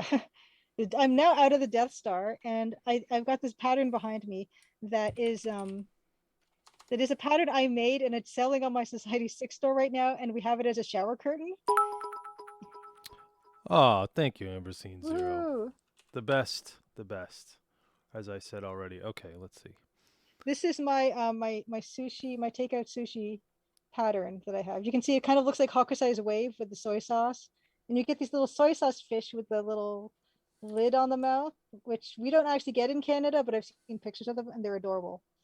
And it is a repeating pattern. And I wish the pattern was smaller so you could see more of it. So maybe I'll monkey around with that while Dan is working. Yeah, and why can't I put the game? Where do I put the game? Why am I like, is this my first time streaming or something? Mm-hmm. Search tags. Okay, Arch. Okay, Category. Oh, I can put the game. Yeah, there we go. Oh, right. Okay, I think we're good. I got a couple of categories. You know, interestingly enough, some that come up for me automatically are fishing, Djibouti, St. Helena, Ascension, and Tristan da Cunha, Congo, Christian, furry, that's a good one, and the Central African Republic. I don't know that any of those tags particularly apply to what we're going to be doing today. But that's interesting to know that those are available. Okay, so the tags are updated. Oh, yes, you got the MT32 emote. Yeah, you know, so yeah, I'm not sure if they're based on my Twitch viewing history because I've never watched fishing or anything about Africa or St. Helena. I'm not even sure where that is. Furry, I don't think I've seen anything on Twitch related to that, but you never know. Christian, I doubt it. I don't know. I don't think any of them. But hey, whatever. This is only coming up on my OBS, but it is what it is. So I think you don't have to answer the furry one. No, yeah, that's not for me. Oh, good. Sugary cheese. Can somebody ban that person that wants to buy followers and bots and viewers? Oh, that's probably my job right now. Okay. Wait, on Lori and Corey Cole's stream last Saturday, they were saying such nice things about me. Really? Oh, that's amazing. They're first of all, they're, I mean, like, you know, heroes of mine. I mean, if that wasn't obvious. I mean, I have all their Sierra games right back here. I don't have the Incredible Machine, which is a Corey game. But here, Heroes Quest or Quest for Glory 1 is my favorite Sierra game, one of my favorite games of all time. The soundtrack, the game, everything. So, yeah. Just Jeffy, you are lucky. I am supposed to be getting a signed box at some point, hopefully, from Seattle or thereabouts to Hero U, to the boxed version of Hero U with some autographs on that. But that has not yet manifested itself. Hopefully it will soon. Julia, you were there at PAX West for that event, right? You were Where there. Was I? What did I do? You met the Coles and you were helping them out a little bit at their booth, as I remember. Yes. Yeah, absolutely. Yeah, so that's pretty cool. Yeah, they're awesome. Do I have any news on Summer Days? I don't have any news on Summer Days, no. But the first Dr. Brain was a Corey game. Oh, it's not Incredible Machine. It was Dr. Brain. That's what I meant. Yep. And then also Quest for Glory 1 through 5.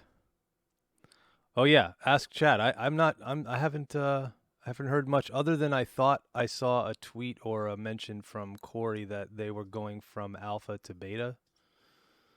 I could be wrong about that, but I think that's the last piece of news I saw from them. So that means more testing. Or I might be confusing that with another game. Dan, can you enable screen sharing? Yes. Sorry. Because I just want to show the sushi pattern that I've done. Sure. I'm trying to start a new trend where people use the patterns they use for their shower curtains as the background on their Twitch. I don't need to share the screen. I need the security to share screen. There we go. Yay. Thank you. Oops. Okay. Share.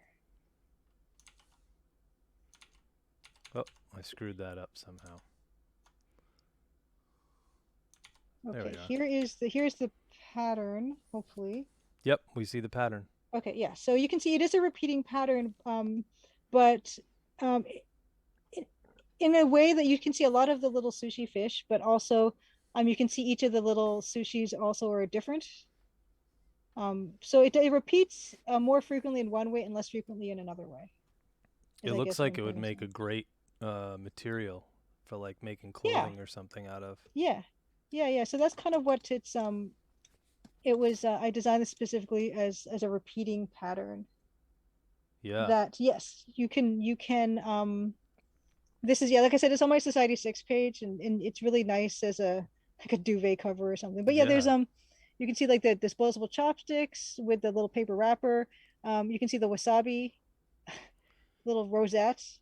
And then next to it is the The ginger, ginger. and then the fake grass they put in there Yeah. for whatever Wow. reason, which doesn't make any sense. I don't know why.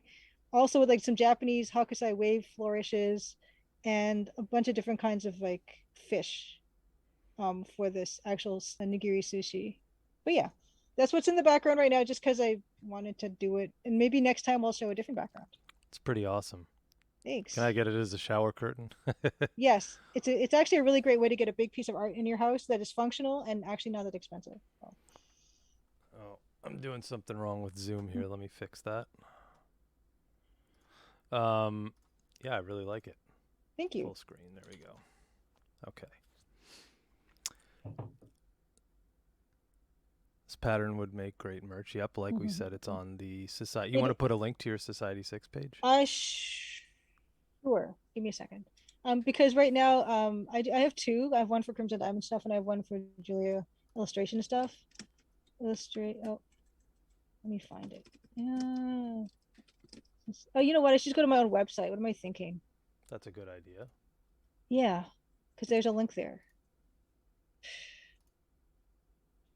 Someone's gonna beat me to this. It's just embarrassing. Okay, I'll find it.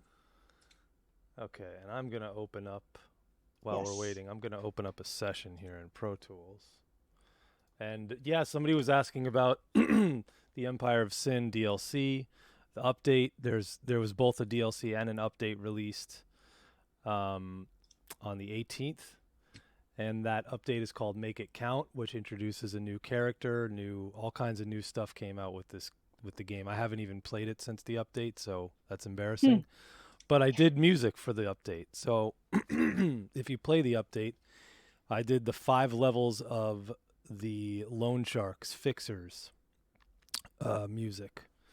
So that when you're in that building, you can hear different music depending on which level Oh, you're in. Excuse me. Okay, here we are, TCD. Let's go over to our composing. Oh, I got rid of Julia. Where's Julia? There she is. And we were working lastly. The last time we worked was that Halloween?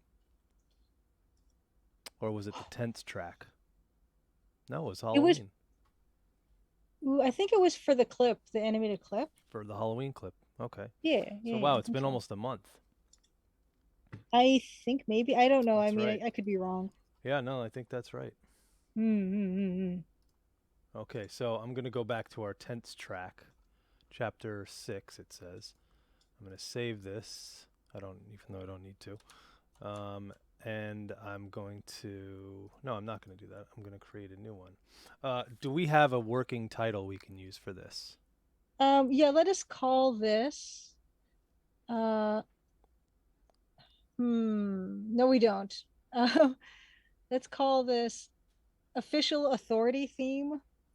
Official. Okay. Did I spell that right? Yes. It's called.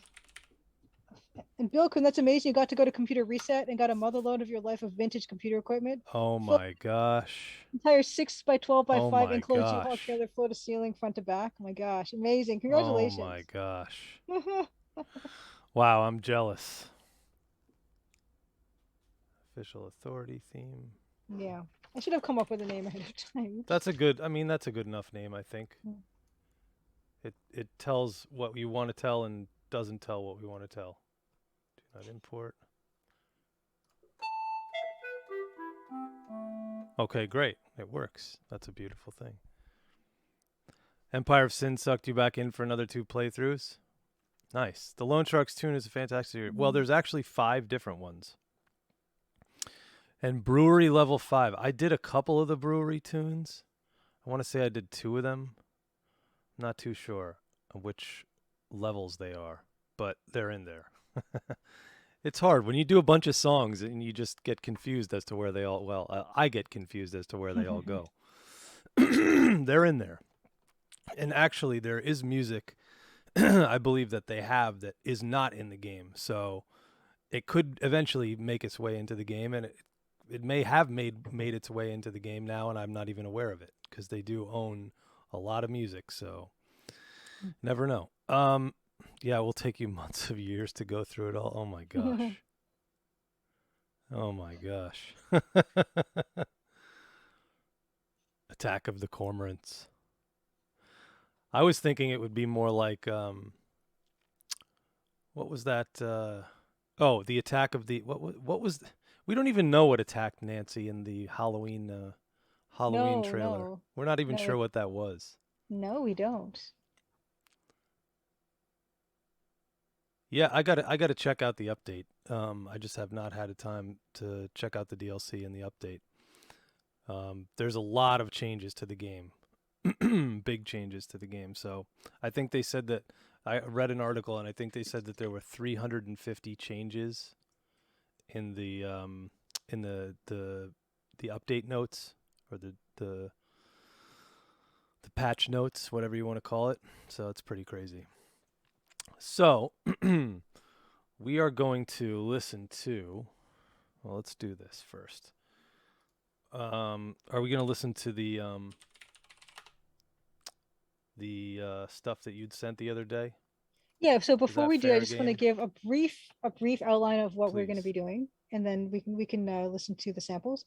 So this is for sort of it's something that I've already kind of programmed and done and everything like that, and it's a theme for an official authority.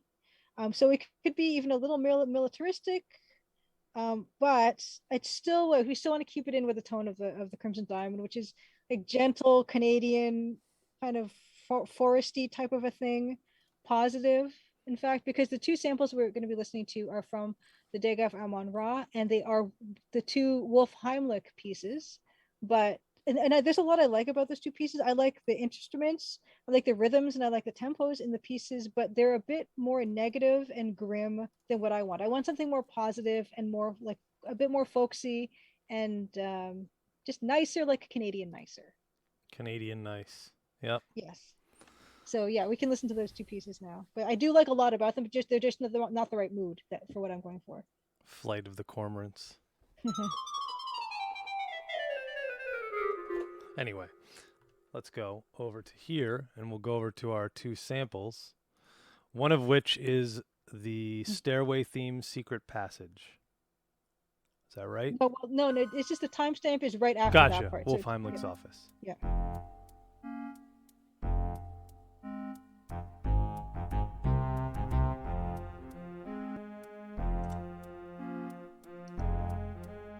Oh, this is Wagner. Is it? Very similar to it.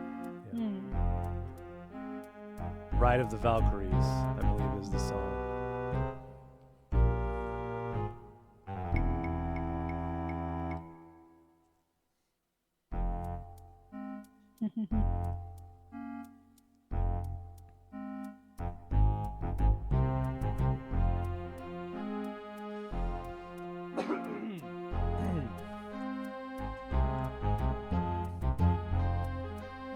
The title of this says soundtrack and in brackets MT32, but is this MT32?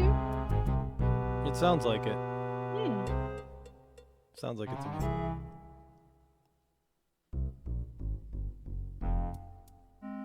Does it sound different to you? I don't know. Sounds like it to me. Hmm.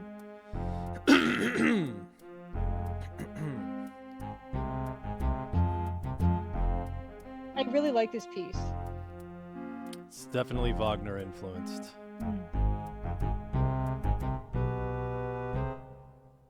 So it's just like a repeated section here. That's nice. And then it repeats itself again, I think. Okay, good. So we've got that one. Mm-hmm. And the next one is outside the museum. Is that right, or is that just a timestamp? That's just this timestamp. It's Okay. going to lead into the next piece. Security Chief Wolf Heimlich. Yeah, yeah.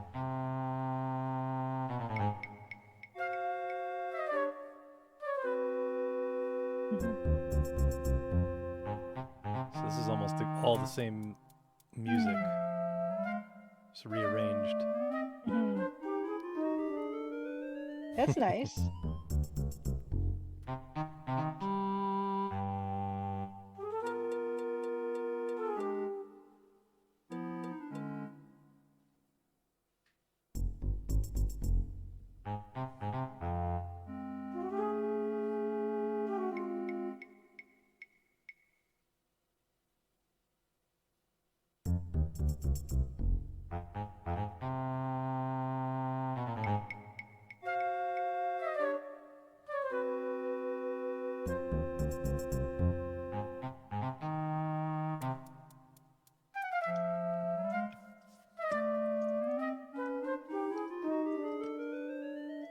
So it's very similar to the other one.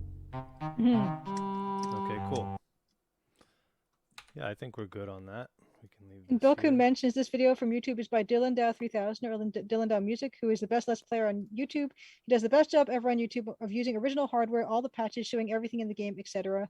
And I listened to DylanDow's playlist of his Colonel's Bequest and his Dagger of Ammon Ross so much every week. So big thanks to him, because they're so wonderful for me to get in the right mood when I'm writing and when I'm programming things that are tricky. Nice. Yeah, Yes. that's pretty cool. I actually really like they're not a Let's Player on YouTube, but a streamer that uses all original hardware, and that's Hungry Goria.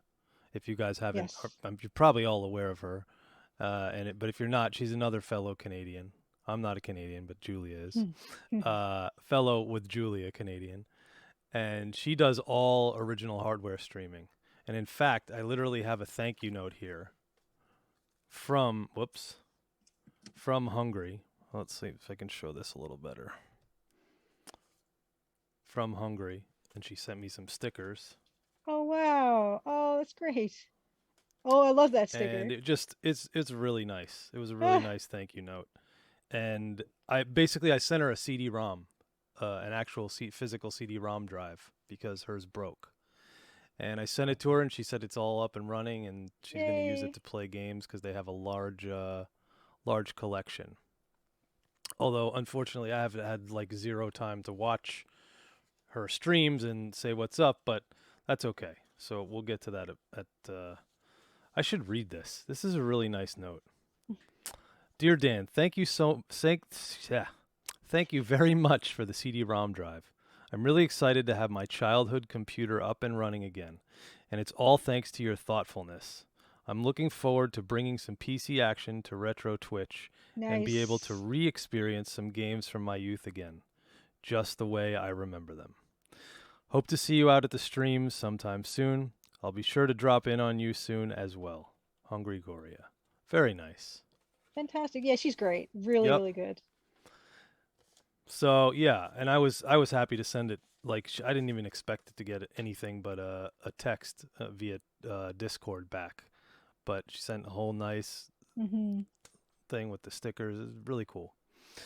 So that's nice. The Twitch community is so far what we've encountered has been a very very good, positive place, and I'm happy that it's like that. And I owe Dan a Diet Coke. I keep telling Chad. She does kind of have a smooth ASMR voice, doesn't she? Hungry. Have you ever watched any of her reviews and stuff on YouTube? Because she does that too. She makes YouTubes as well. No, I did not know that. Yep. Hungry Goria. Can we put a link to her? Oh yeah, I can probably. Hungry Goria Twitch. Goria.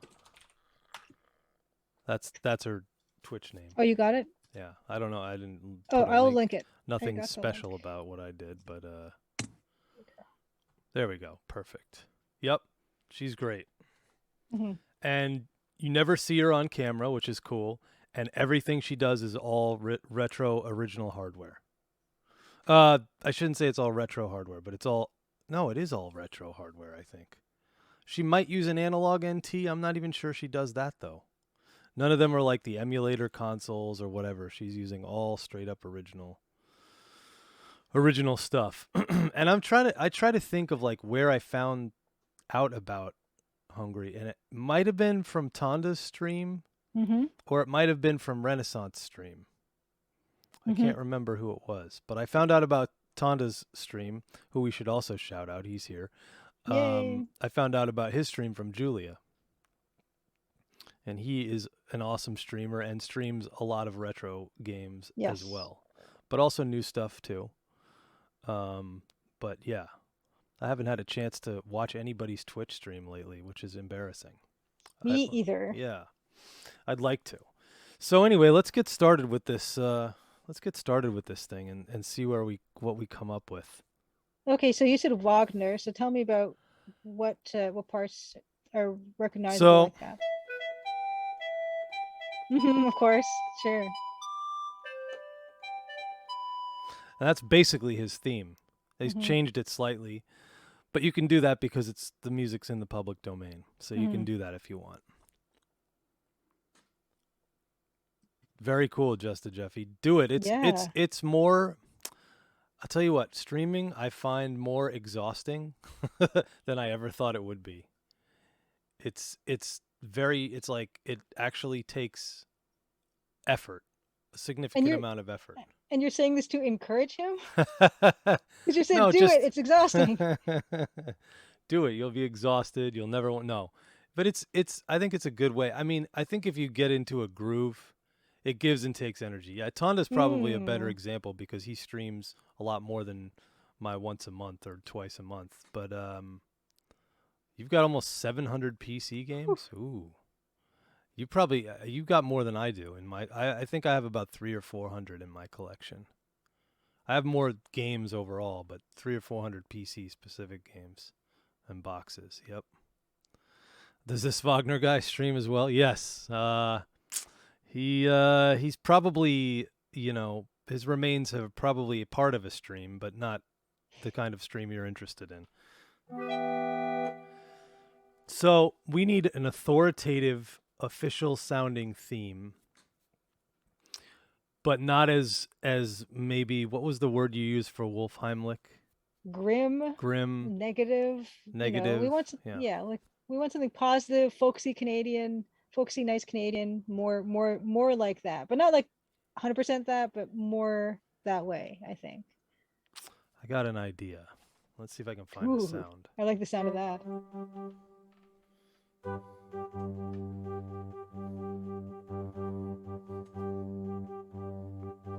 don't know about that sound. We might have to change up these sounds. Yep, Groban Josh says tippy tap snare drum is crucial, and Blaholson says a lot of old marching music is pretty upbeat. I was thinking marching. Yeah, something kind of marchy, but not like super drum. militaristic parade or anything, but a touch. Sauron, but positive.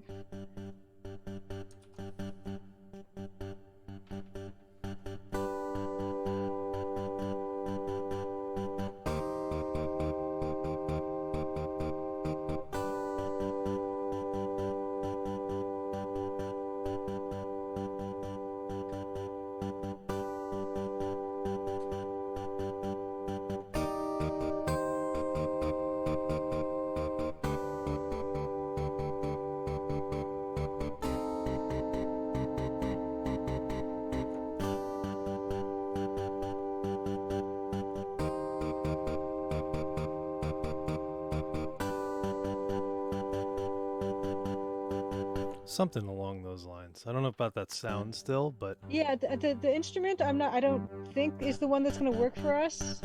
It's also a bit fast. Too fast? Yeah, a bit too fast, and also that particular instrument is not quite the one we're looking for. I don't. No, the instrument was definitely wrong. Yeah.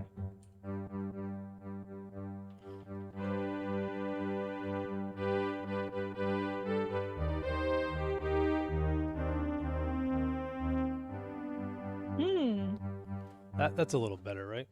What does it say? Feels like a stripped down version of a rock anthem. Well, yeah, with that particular instrument.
alone.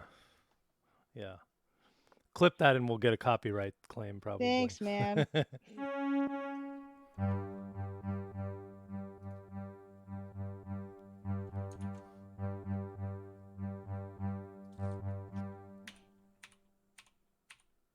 It's fine though. I mean, it's not even a big deal that we get copyright claim. We just kind of mute the section out and still blend within an hour. MT32 Heart.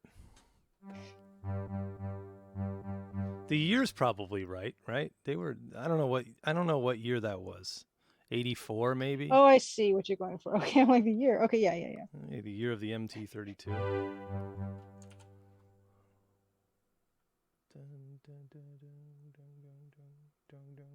It kind of reminds me of Renaissance doing his kazoons, and if the YouTube algorithm could catch his guess the kazoon properly, if he did one. If they could do that, that would be impressive.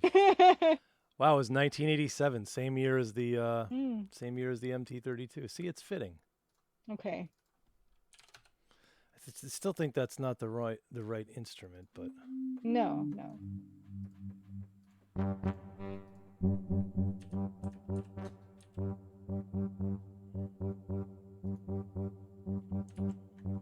You know what? I'm going to orchestrate it. I'm going to play it and then I'll orchestrate it. Oops, I need the click.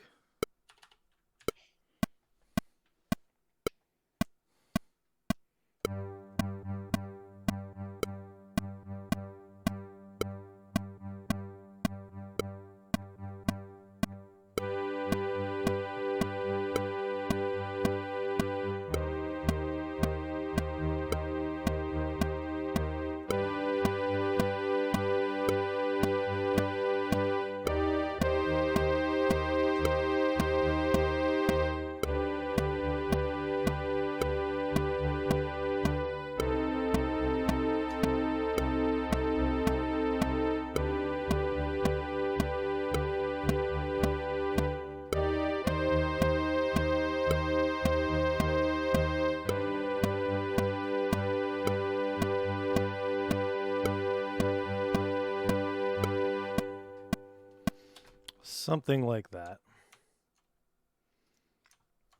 And then it would eventually have a B section, I think. The metronome there. The retronome, Mr. Jeffrey says, which is a really good way of putting it. Oops, why did that do that? There we go. Whoops.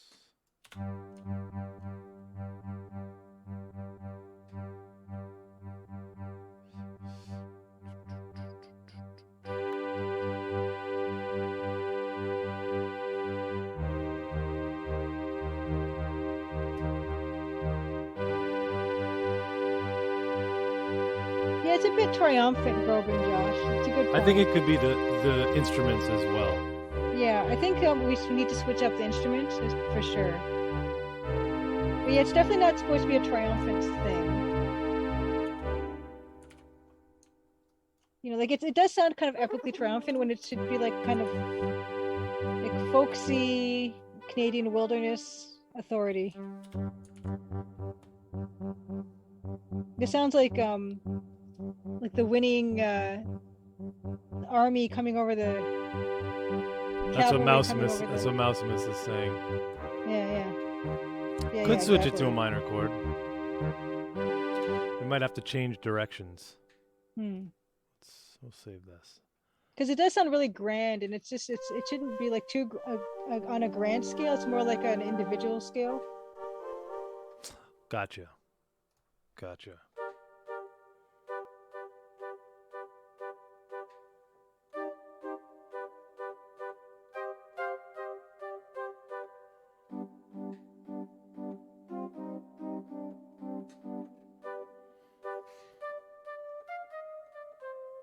Maybe more. You know what's one of interesting? Those marching songs. Yeah, one thing to take note of, probably that I should take note of, is that in the two demo songs, the Wolfheimlich Office and the Wolfheimlich Introduction, or whatever it was, they really were focusing on single instruments. There wasn't so much chordal stuff going on. It was like a theme, just a very, very basic theme. So Something like that might work better. Yeah, you turn this theme. We might have to do that, Edenwave. Let's just dump that.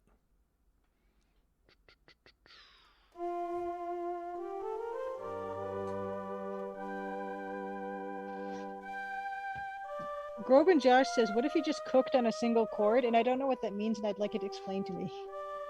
I think what he means, or she means, is just stayed with one chord and then played kind of a melody around that. He, him. There we go. That's what I think. Tell me if I'm wrong, and then just played kind of around. Exactly. Okay, that's a possibility too. I feel like there has to be some change in there, though. Even though I could be wrong, I feel like it. Oh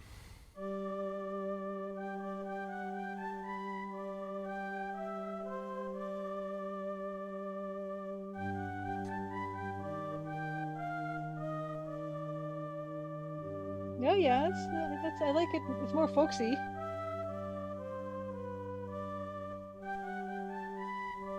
Mm-hmm.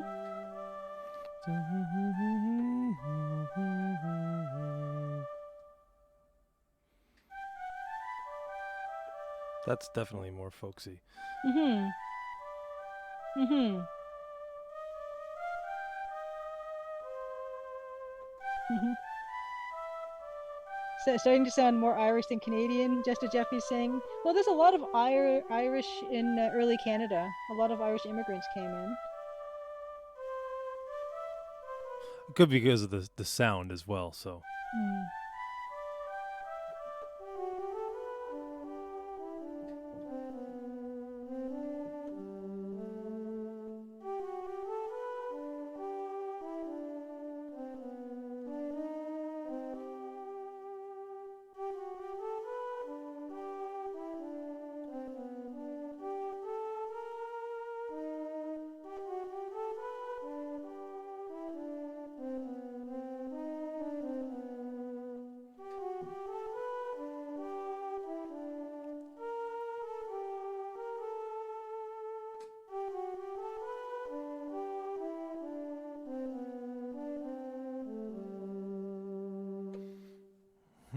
Hooray!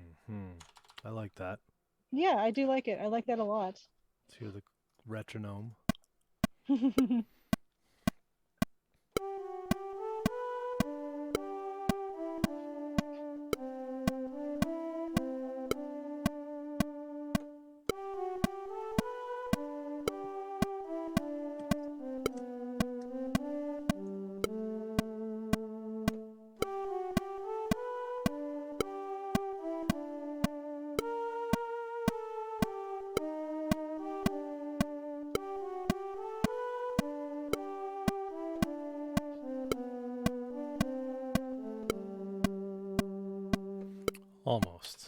Almost. Really liking it. Really liking it. Oh, don't do that.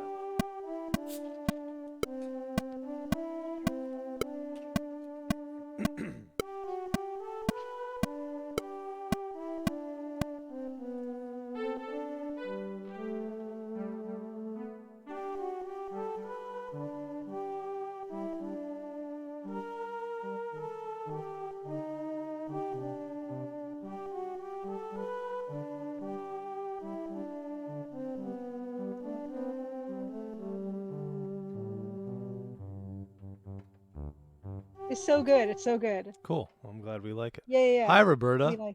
We like it. We like it. Good to see you. And thank you. I'm glad you guys like this. Oh, and Slat, I saw you posted the thing in the Kickstarter, and you made it. I saw that you made the Kickstarter in less than a day, which is awesome.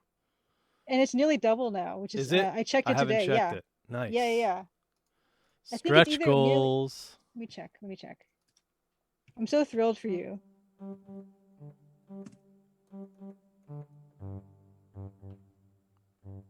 Yeah, it's nearly doubled That's what awesome. the goal was, with 22 days to go. So, congratulations.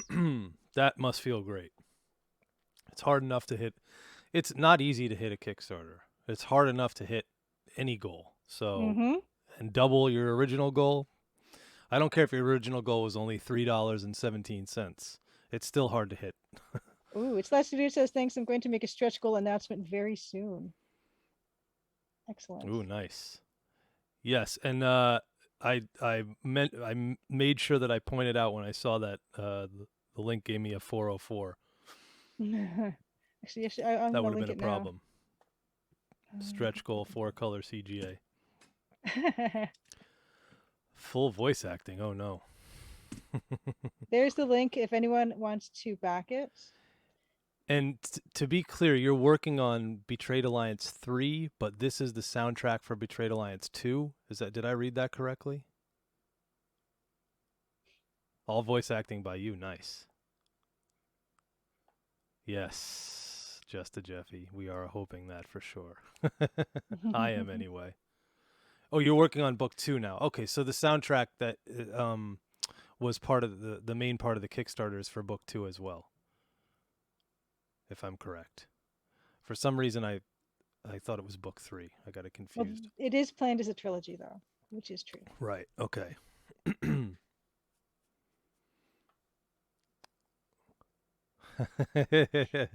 Yep. Cool.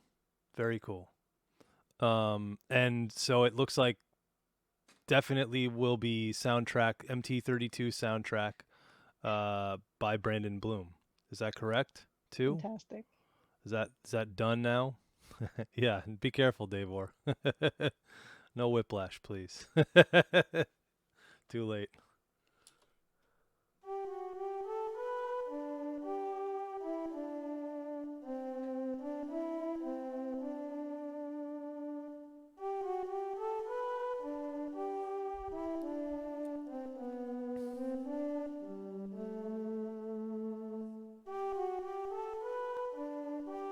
Whoa.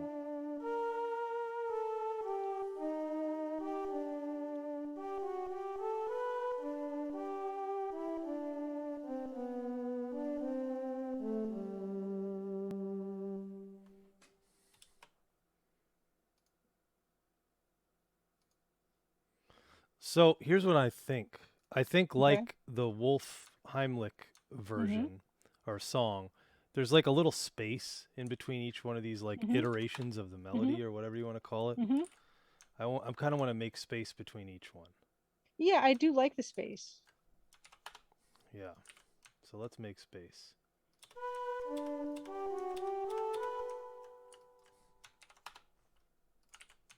And I don't know, why do we like the spaces? Does it feel just more folksier that way and like less I'm less not score I'm like? not exactly sure.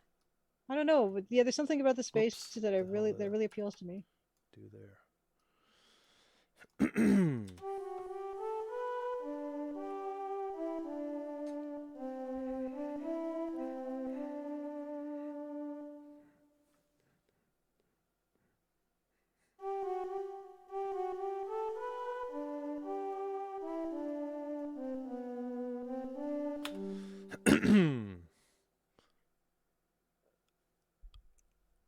Oh, the Robert Holmes Kickstarter, the sequel, that one's already gone as well. Has that one have they done it? Have they done it already? And who's dumped a lot of money on cars in the past 2 weeks? Brandon? Oh man, that sucks. I've had my own set of car issues lately. Oh man. My headlights are out. Both headlights are out, and it's not because the lamps are dead. It's something electrical in the car. Oh That's always fun. no. Yep, so that's always fun. So we can't even do like the one headlight joke, which I Well, actually like that the song. brights work, which is Mm-hmm. odd. So the Oh, high weird. beams work, but the low beams do not work. So I got to get that sorted out. My main Hmm. my main issue with that is time. I just don't have the time to even bring the car to the Right. mechanic or get it back. Holton might have a good point. Maybe just less attention grabbing when the melody is spaced out lets it sit more in the background. Potentially. Well, if we put some other things in here to kind of doll it up a little bit. Doll it up.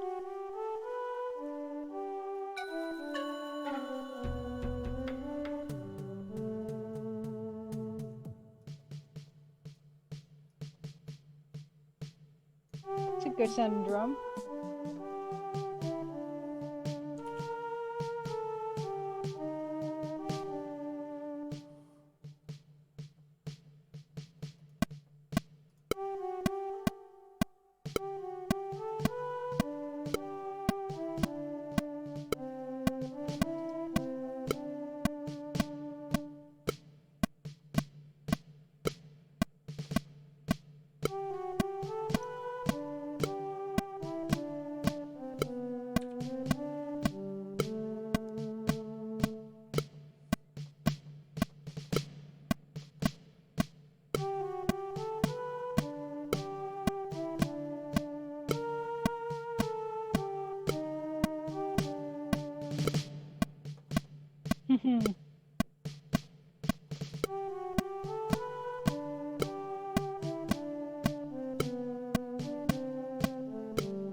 Something along those lines. Mm-hmm. Hopefully when I quantize it, it won't sound too funny.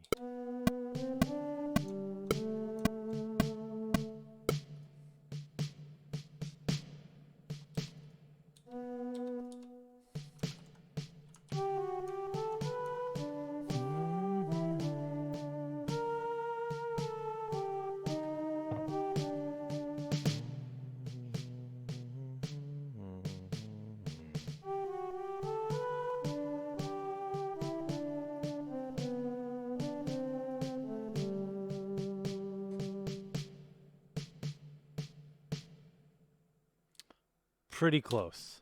Yes. Pretty close. Nice. Good. Very close. Now,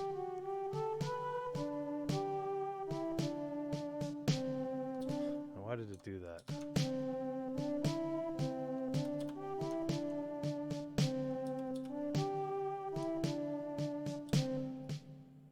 Because there's two notes there.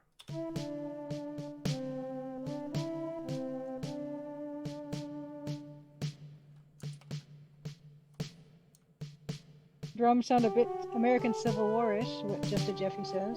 Yeah, unfortunately, there's not a lot we can do there. Well, Groban Josh says, what if you made the snare super wet and pitched up?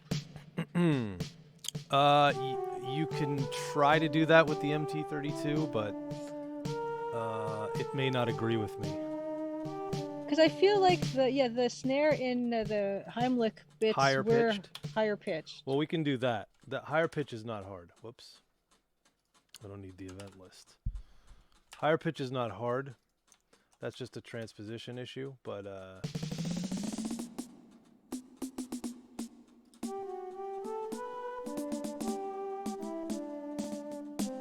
kind of like it higher. you like it higher?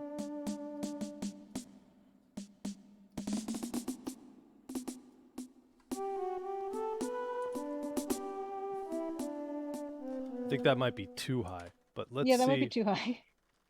Let's see if we can do this too. There's also the option to use the channel 10, which is the Midi drum kit. But there's not a lot of options there. Edenwith was also thinking of the drum sound when the hero first leaves town in Quest for Glory 1. Which I can't remember.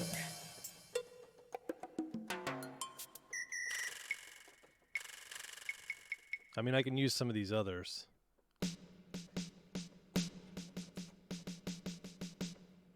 Let's try this and see how that does.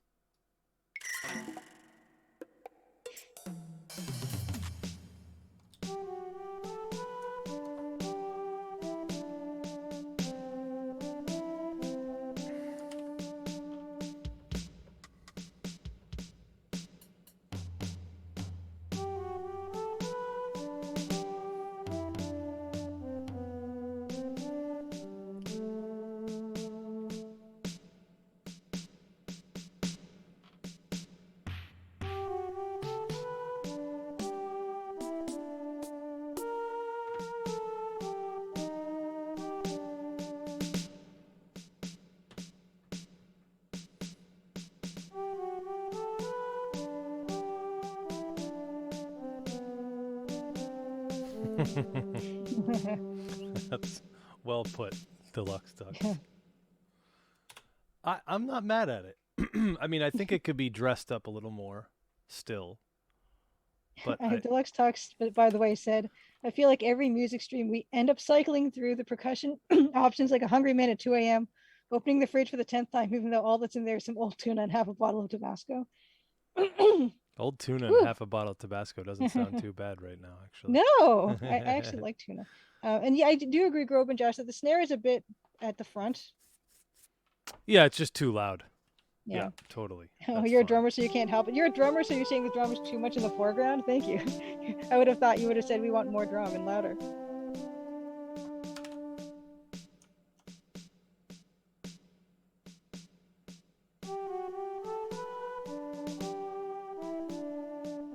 I thought Josh Groban was a fantastic vocalist. Maybe Groban Josh is a fantastic drummer. I don't know who Grosh Jobin. I don't know what Josh Groban is from. Oh, he's an amazing singer. In what band or whatever? His own thing. He does his own his own thing. It's kind of opera, kind of pop.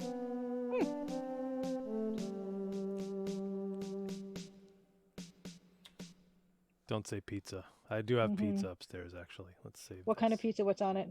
Plain. What's plain, like pepperoni and cheese? No, plain is cheese. Oh. Just cheese? Yeah, cheese, yeah. Why would you just have cheese? That's how pizza works here in New York. Plain is a flavor. Plain is just cheese. You have pepperoni, you have meatball, you have sausage, you have various types of chicken. You don't have pineapple. You don't have pineapple. That's not an option. You cannot get pineapple on pizza in New York. So no. Just cheese on it's like a quesadilla. What's the difference? Oh, it's fantastic because here's the thing. You've been tortured. In fact, probably abused in terms of what you think pizza actually is. Yeah. So this is the problem that, you've not yet experienced it. Yeah, definitely margarita pizza is definitely a thing. You could have that with fresh mozzarella and basil and tomato sauce, or sometimes tomato slices on top. Just cheese on a pizza doesn't even make it like a meal. It's more like an appetizer or. That's because you've never had it. No, it's literally not a meal, like nutrition-wise. It just doesn't do the trick. Well, I mean, there's no protein. What in the world are you talking about? Pizza as a healthy option? Is that what you're talking about? No, I'm just saying as a meal. If you want to consider it a meal, like it's not a meal if it just doesn't at least fulfill more food groups than that. Ronald Dragster has indeed redeemed a Dan Get Back to Work. Thank you. And Blaholtzen made a good point that he said, I don't know what it's called in drumming, and it's more of like a drum roll. And I agree with you. It needs some of that. Okay, fine. Cosmo 3 makes a good point. There is protein in cheese. There is. There in fact is.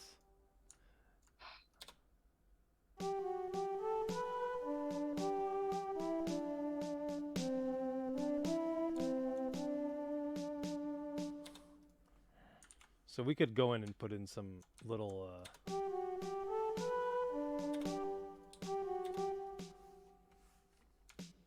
And pizza is total garbage pizza, but it's delicious. What? I like Little Caesars? Pizza is what it's called here in Canada. Oh, we have Little Caesars. They say pizza on the Little Caesars commercial. Do they? Mm-hmm. Oh. Here. We don't have a lot of Little Caesars here. Little Caesars is not pizza as far as I'm concerned. We don't have them. Okay. That's like frozen pizza that they make at the store for you, and you take that one home and you bake it. Is that how it works? No. What's a flam? What's a dragon? What's a paradiddle? Because that's what Grobe and Josh is suggesting. Yes. It's none of those things. It's a drag is kind of no. It's none of those things. It's just a roll, some kind of roll. No, but just in terms of what we could put in there, I don't know what those. You couldn't really use a flam. A flam is kind of like where you kind of hit it twice, but it's in the space of one note. A drag would be like kind of a roll, but it's It's more like letting the stick bounce and drag across the drum, which I can't really do that. And then a paradiddle is right left right right or left right left left. So a sticking pattern on the drum. Right, if that makes sense. So it doesn't make much sense on a keyboard drum, but right left right right left right left left right left right. Something like that. I can't do it super fast, but that's what it is. Pizza Pizza stole their name from Little Caesar's motto. There you go. Jim Matt has the answers. Anyway. So what a roll would be more like something like that. I'm making it. It's hard to do. It's much easier to do with actual drumsticks on a drum pad. Right. Which I have, but I have not figured out how to get the drum pad to talk to Pro Tools yet. Once I do that, then I actually have a drum pad I could play on. Oh, not cool. that I'm a good drummer to be able to do it, but you know.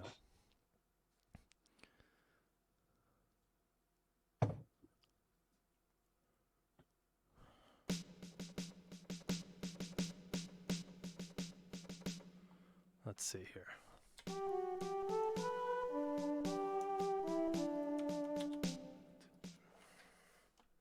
Let's try to put in a roll here. So we're going to need some ridiculous amount of...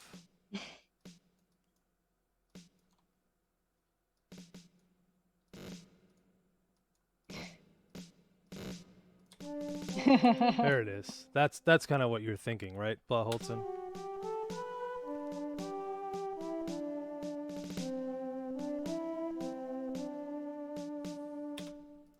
Right.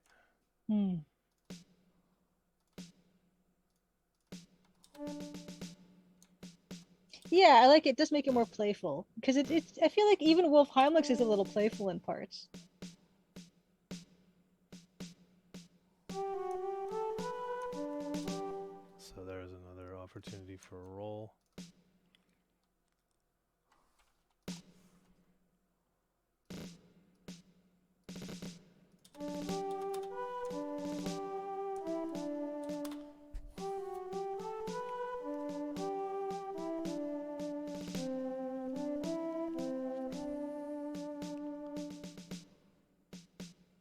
I'm afraid to ask what the Butter Battle Book is.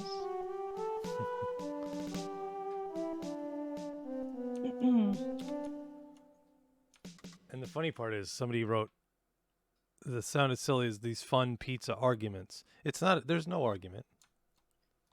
Uh-huh.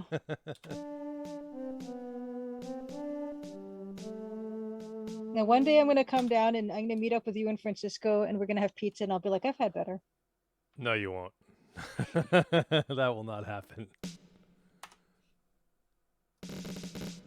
Francisco has yet to do a New York-based historical game. But he is a historical nut. So at some point, it's very possible that could happen. I just finished a Golden Wake in the last couple weeks. And that's very historical in terms of Florida, early Florida development, early development of coral, specifically Coral Gables. So anyway.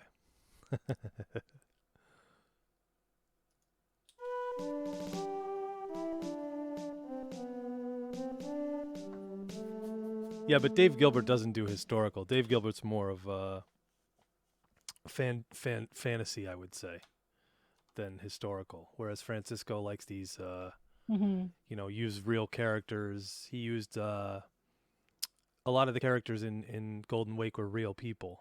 And then he shows at the end of the game, he shows the pictures of like the real pictures of the that's so people. cool. Not to spoil it. It doesn't really spoil it. But what happens at the end of the game is it ends. There's an ending. That's as much as I'll give. Well, we were talking today about, finishing certain Sierra adventure games. And, it's kind of up to you what you decide is finished, because I think Ronald Dragster mentioned that he finished Codename Iceman by just sitting on the beach until it was all over. But nobody ever finished Codename Iceman, did they? Until much later. You decide when you're finished with it, right? I mean, you just you can die and it'd be like, okay, I guess the game is over now. Right. True. Yeah, I'm not a fan of deep dish pizza. Deep dish I think pizza is not a thing. It's a calzone where they forgot to cover the top of it. That's all right. I mean, it's fine. It's just just don't call it pizza. That's all I'm saying. think it's kind of funny that this is the absolute smallest hill you could possibly die on. And it's the only one worth dying on. Let's see. I'm sure this has come up. Did you ever have some notably good pizza while out touring? No, I haven't. I've had notably bad pizza while out touring, but no, in other cities, no. But I'm also like not one to just run and try it. First game of Francisco's I played was Shardlight, but it was Golden Wake that made me a ride or die fan. Yeah, I think Golden Wake is a better game. I might prefer the soundtrack to Shardlight, even though Golden Wake is probably Empire of Sin-ish soundtrack style. But I really prefer the Shardlight soundtrack and the art style. But I think Golden Wake was definitely a better game. Just Jeffy just made me laugh with the deep dish pizza is great. If you know you're going to be hungry for pizza cake in 1.5 hours. Exactly. Because that's what it does look like a cake. In fact, if we talk about a pizza pie, fair enough, deep dish pizza looks more like a pie than a flat pizza with just cheese on it, for instance. Yeah. Which is basically a quesadilla that someone forgot to cover, as far as I'm concerned. No. Whatever. You trust me. You can't put too much cheese. You can't put too much sauce, most importantly, on a pizza. And that's what happens, especially with this Chicago stuff. They put way too much sauce on that stuff. Way too much. It's insane. Yeah.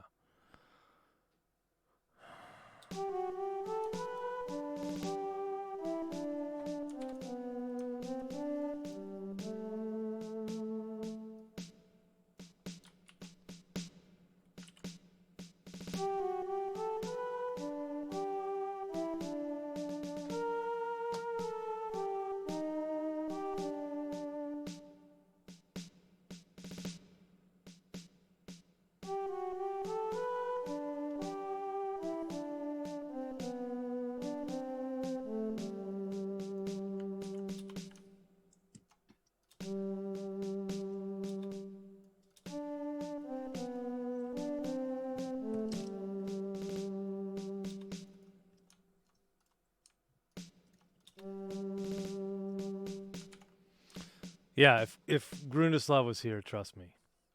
He's from Florida, but he's lived here plenty long to know what pizza is and what pizza isn't. So, pizza casserole, yes, that's another proper way to describe it. Pizza quiche, yep, totally acceptable. Just not pizza. Okay, so we have two little parts.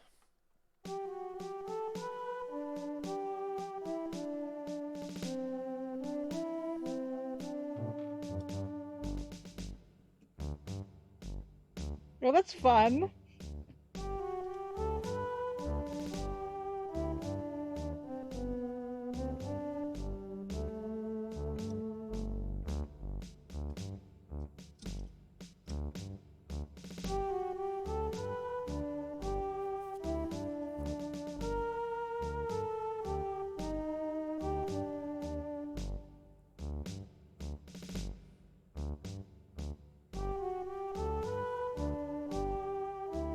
Is that too fun or too boring?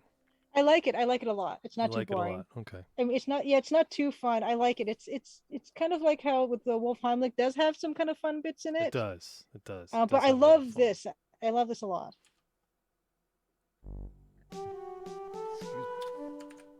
Robin Josh, it was great to see you. Thank you for your suggestions as a drummer. Robin Josh. We appreciated it. Yes. Thank you. Thank you for watching. It said that I think you've never seen this stream before, so I'm glad you tuned in and hung out with us. A St. Louis style what? Pizza? I've never heard of it. I've never heard that either. Never heard of it.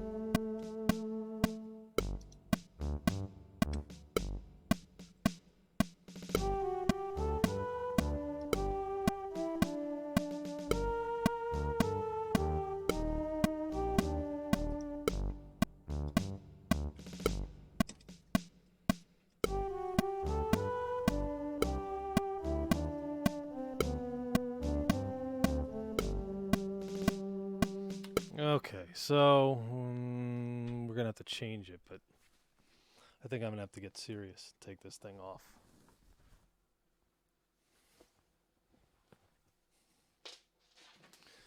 All right, so yeah, I've never heard of St. Louis style. But I've not been to St. Louis, so, or if I have, it's only been in the airport.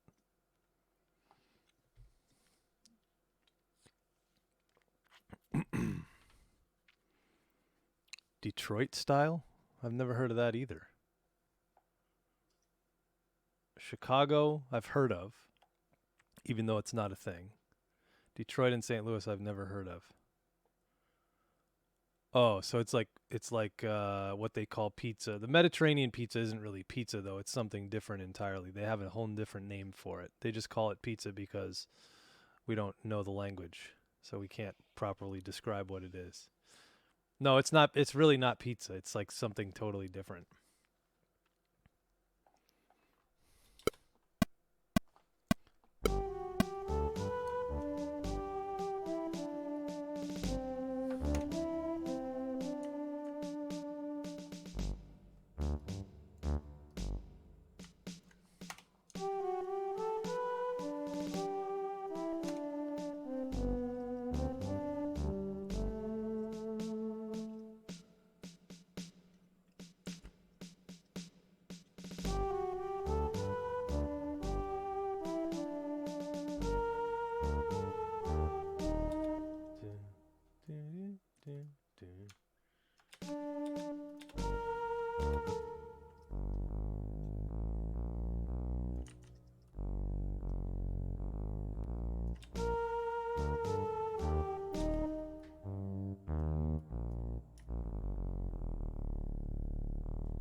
I think we're getting close. Yes.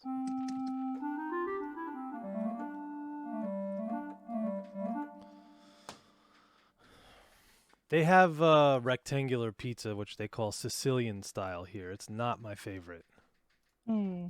but it's just Sicilian style because it's like a thicker crust and it's rectangular. They also have grandma slices, which I don't know exactly what it is, but it's the sauce is on top of the cheese and it's excellent. What? It's quite excellent. What? Why is it called grandma? I'm not sure.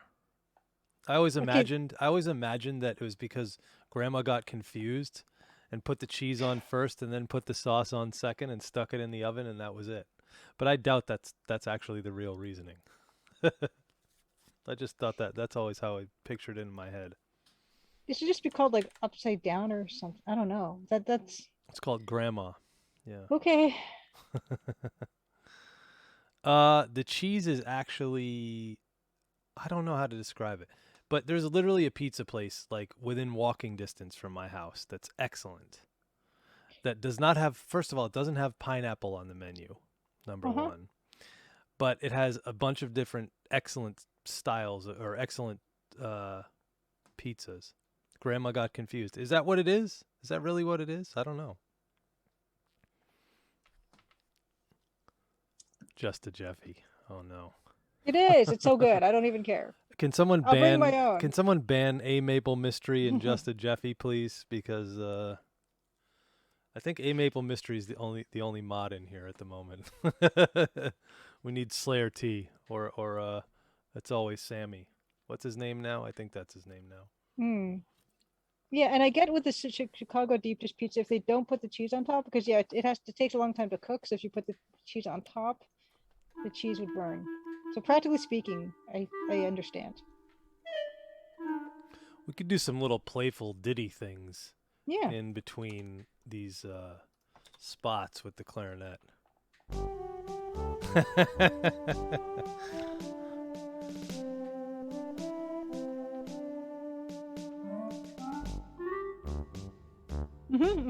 Something like that, you know? Yeah, that's fun. I like it. That's what the Wolf Hammock piece had too, which I really appreciated. Pineapple butts.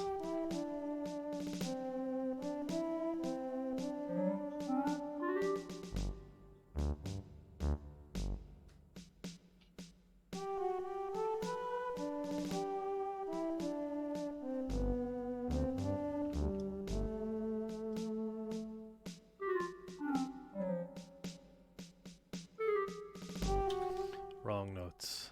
Let's try again, pal.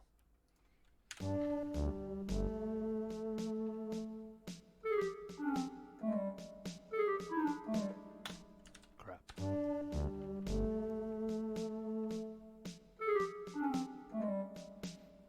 Okay, I gotta fix the middle note.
Well, that was gorgeous. Is it too gorgeous? Because we could use it for the second half of this if we did like another section. Oh, How long does I this- really like it. How long does this piece need to be? Well, it can loop. It's a little under a minute right now. Mm-hmm.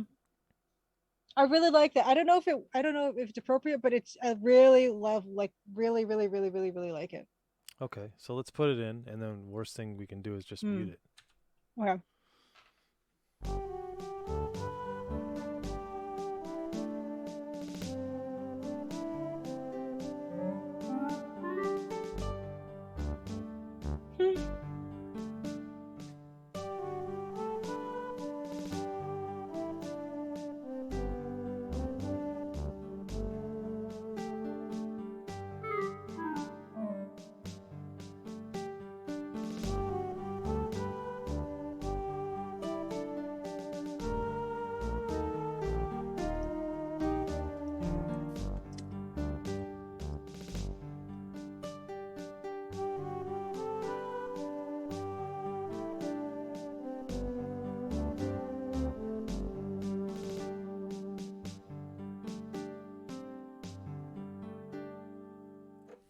Something like that. I might need to replay it.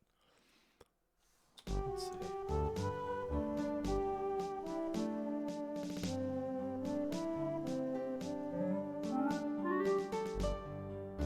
We're getting close to it, Deluxe Tux. The voice limit. Yeah.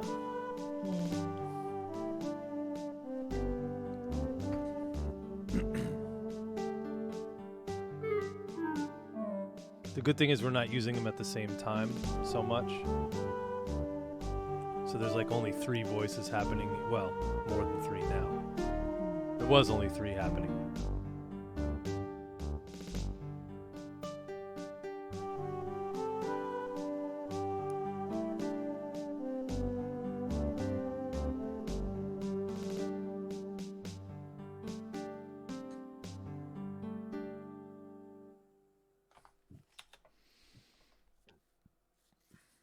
I need to fix this part here.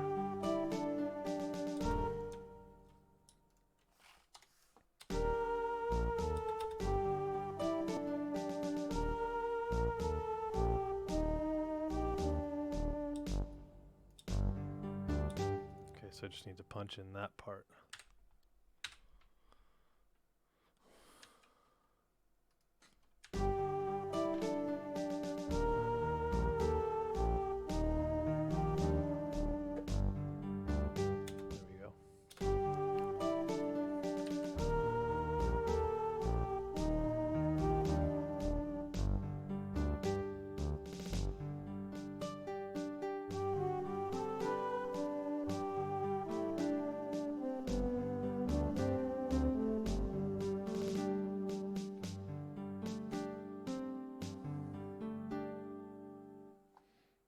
Cool. That's good. Cool. Edenwaith asks a good question, Yes. and Deluxe Tux asks a good question too. I'm not exactly sure what the voice limit is. I think it's 20 something, but it's like it's weird. It's not as simple as just 20 things happening at the same time. It's more complex than that. So I'm not exactly sure, but it's not a lot. And Edenwaith was asking. Go ahead, Julia. Yeah, it's an OGG file. They're OGG files. Yeah. Yep. And Unity. Somebody said Unity imports or converts everything to OGG as well. I think it's John Romero who told me that. Huh. That everything gets converted. Yeah. And music sheets. You have to play it yourself. Good luck. Here's the score. I'll give you the score. Where is it? There you go. There's the score. People have asked about having a MIDI version of the soundtrack released. I mean, that's possible. That's possible. Yeah, it's definitely possible. I haven't actually 73. Oh, and Game Maker's converted to OGG as well. Yeah, because it's a free open source file format, and you don't have to worry about. That's probably why they're using it. Yeah, you don't have to license anything and with MP3s. Although apparently MP3s that's changed. MP3 is open source now. Yeah, it is. But I guess it's just that old habits now. Well, I think MP3 they don't like the codec as much. I think the codec is better for OGG. I have no idea. I really don't know, but it has some features that are useful in Game Engine, like it can have loop points in the file itself. Oh, well, if that's the case, then yeah, that would be useful. I wasn't sure if that. I'm not sure if that would be a. I don't know. Yeah. Okay. Donovan says OGG loops better as well. Well, that makes sense. Yeah. But it was a license issue because Pro Tools used to not allow you to bounce to MP3. So like when I hit bounce mix, you wouldn't hear anything in this case because this has to be recorded externally. Okay, what does bounce mix mean? It just basically means I'm putting it into a 2-track file format that everybody could play back. So WAV is one option, AIFF is one option, MP3 is one option. I have no idea what this is. MXF, OP Atom, and MOV is only when you have a video, when you're rendering a video. But MP3 used to not be an option. You used to have to purchase a license to encode your own MP3s, which was like nobody did that. It was annoying. But now you can just do it, and it gives you the option. Compression type MP3, interleaved. It doesn't give you a lot of options, but it does give you, whatever you want to do here. Weird. But yeah, I can't even use this because all the sound that you hear is actually coming out of the MT32, so it's not coming out of the computer. Whereas if I did this with a different file, then you would be able to hear like the actual audio from the file. I'm not going to play any of those because they're finished mostly, but not finished. Yeah, but you don't have the license issue anymore. MP3 was able to hold a lot of metadata, which was really good. Okay. Whereas WAV doesn't really hold any metadata as far as I know. And I'm not sure AIFF does, but AIFF was like the common used file format on the Mac. WAV was more common on the PC, but that's kind of changed now. I think everybody that's doing audio is bouncing to some form of WAV, and then that wave at the mastering stage is getting converted to whatever format it needs to be.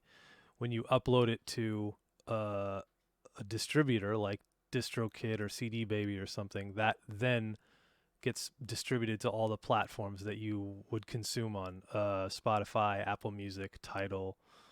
I'm sure I'm forgetting a bunch of them.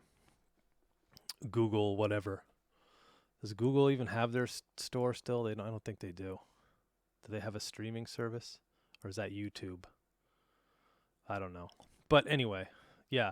FLAC is actually a better for it's a lossless format. So it's actually better quality audio, but I believe that it takes more processing power to decompress those files on the fly. So in a game engine, you'd want something like OGG, which is easier to decompress, and it takes less cycles and CPU and all these things than FLAC, as far as I understand.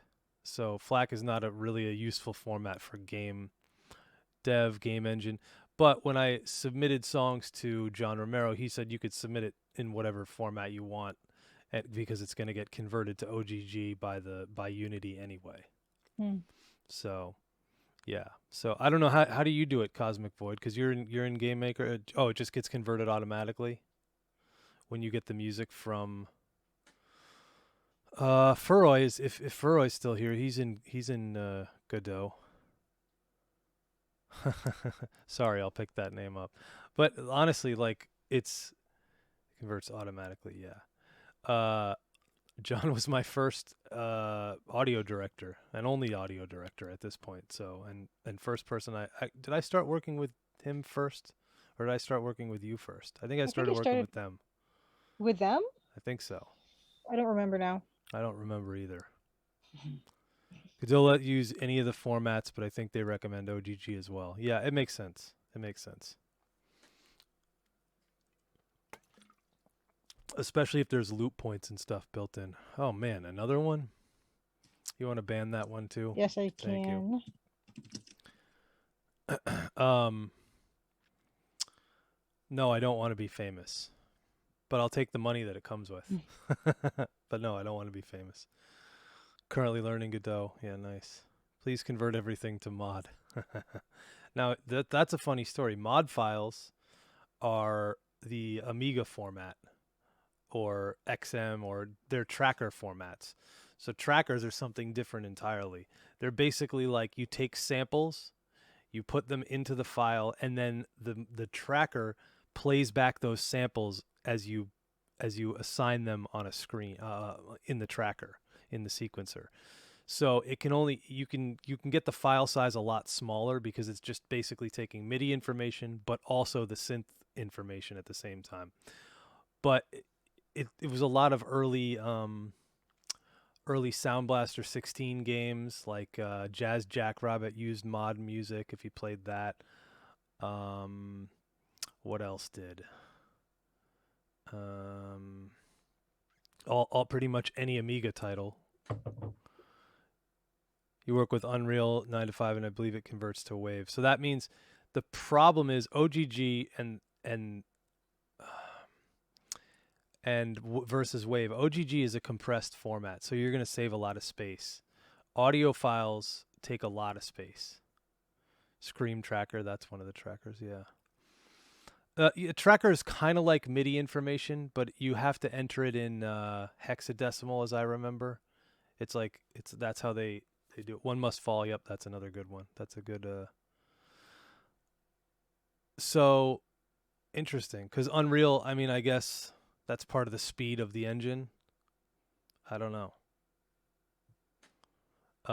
But it also would mean that you would not be able to compress the files at all unless you're doing something custom. But Unreal Engine is supposed to be the premier engine for AAA development. Unity is supposed to be the premier engine for indie development. Of course, you can use whatever the hell you want, as has been proved by all of you guys in here, and Julia as well. Julia's worked in a few different. Have you worked in a few different engines? No? No. Everything else you did was just artwork? You weren't working in the Yes. engine? Okay, cool. Nope. Right, Just a Jeffy? I agree. So let's play this back one more time and see where we're at.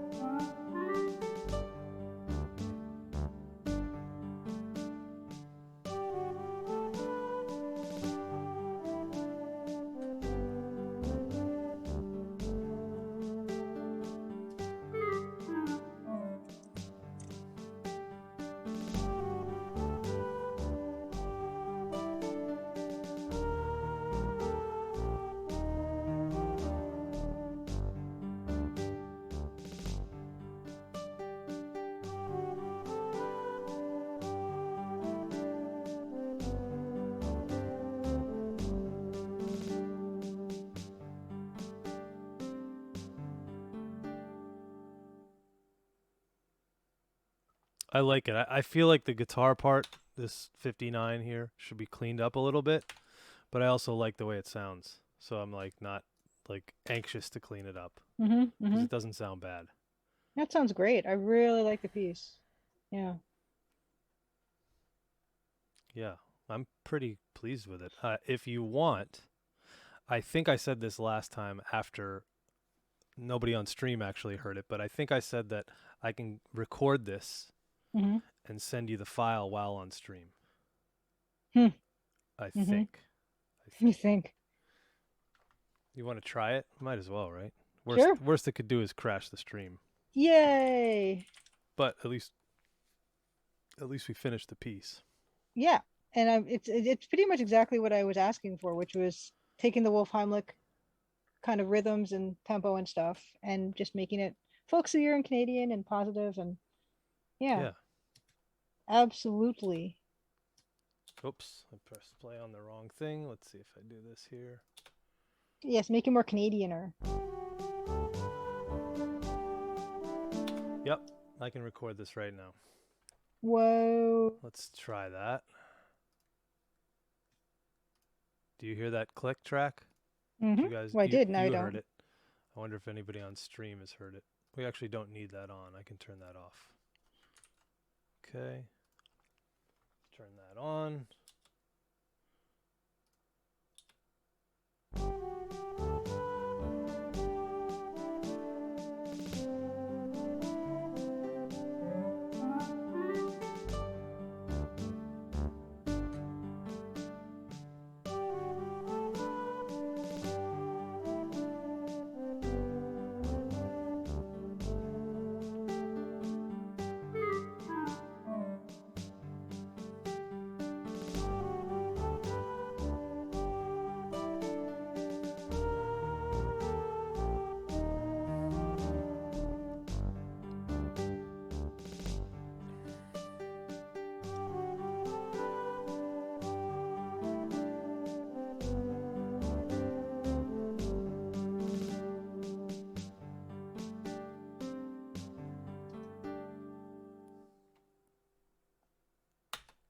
Okay. Okay, got it. Let me save this as... This is official authority theme.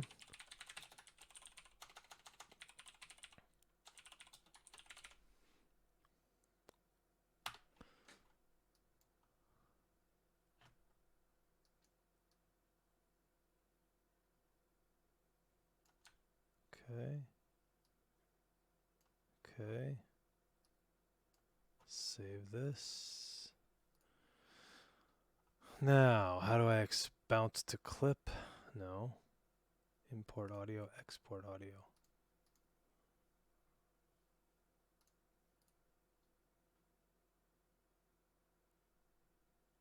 Bounce to clip, I guess.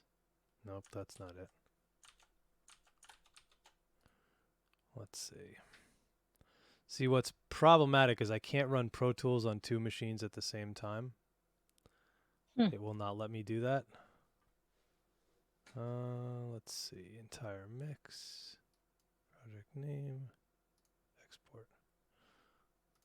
Open export location. You able to hear that? Yes. That's it. It is not an OGG file yet, but it is a WAV file. Oh, can I export as an OGG on here? I think I might even be able to. No way. Yep, file type. OGG. That's right. Yep. Let's try that. Let's see if it'll play back. VLC media player. Hmm? It's OGA though. Should it be OGA or OGG? OGG. Yeah, OGG. Let me change it and see what happens if it'll still play. Yep. Okay, cool. So I can then put it right into the Dropbox and send you the link. That's amazing. Beautiful. But we don't have to do that right this second. So we've now managed to record all the music on there. That's amazing. It is kind of a bolero or tango or something, right? Ding, ding, ding, ding, ding, ding, ding, ding, ding, ding, ding, ding, ding. Nice. All right. Well, I think we've completed what we wanted to complete. We certainly have. Now, let's take a look and see who we can raid at the moment. Okay, so we got a few people going on. Oh, Life is Strange. Ooh, Middle Age Stream is doing Forza Horizon 5, which is cool. Kilgore Trout is doing Draken. Let's see. Who else do we got? Do we have anybody streaming Crimson Diamond? I always check. One day. One day. I don't see it at the moment. Nope. Let's see. Should we check for, how about Hero U? Is anybody streaming Hero U? Nope. Not at the moment. I should follow that category though. I don't know how to follow categories. No, it's not that Draken. It's Draken. Draken. Drakan. It's different. It's a PS2 game. PS2. You can always tell me to go play TCD and stream it. You could. I could re-raid you. No. You could. The best part of Dan finishing up on stream nights is that I don't have to pick who to raid. That's the hardest part of the night. Yeah. Well, we could always go. We could always go visit our buddy Middle Age Stream. Or we could find somebody else. I like the random. I like the random thing though. I do like the random streamer. I like it too. So look. You got somebody? Yeah. Well, I'm a little teapot was in stream earlier and is streaming Police Quest 2. Hold on, let me copy the name. I am a little teapot, like that.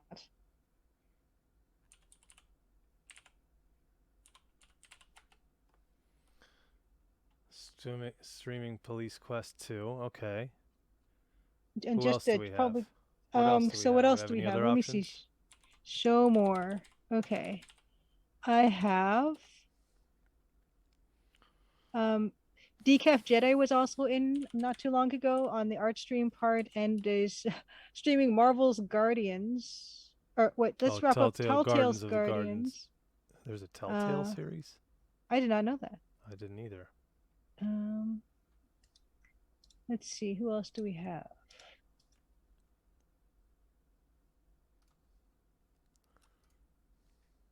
Destroy All Machines is doing the Dark Side Detective. I saw that. Yep. Yeah. They were somebody random that we streamed. We rated before. Yes. Yeah, we did rate them before. Oh, that was the pair. The pair of them.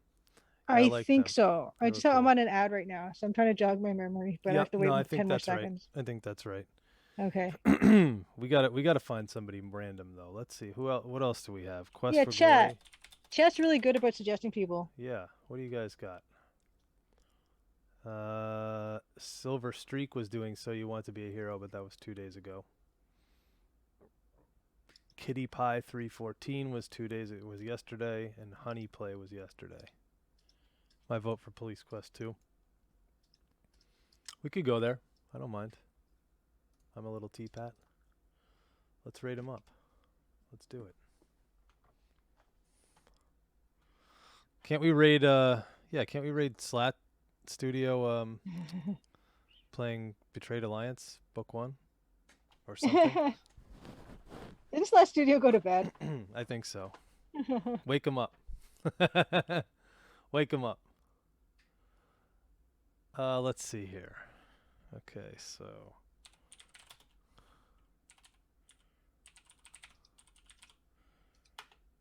there we go.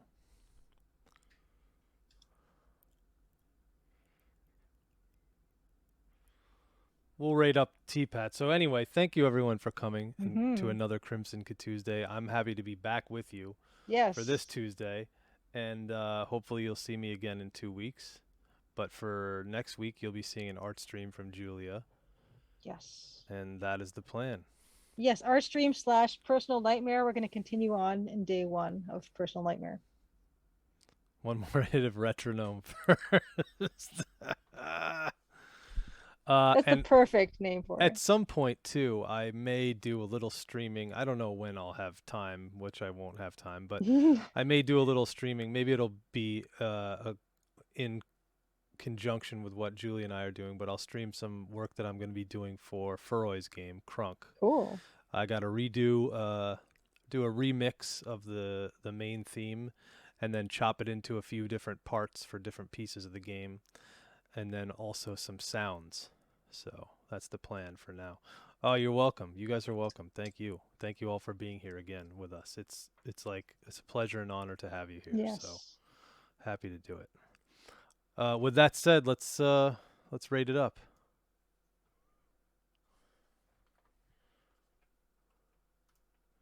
Okay, we're incoming. Delay on clicking heads.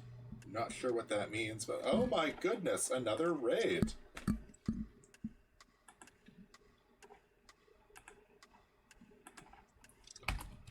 Hopefully that bomb doesn't blow up.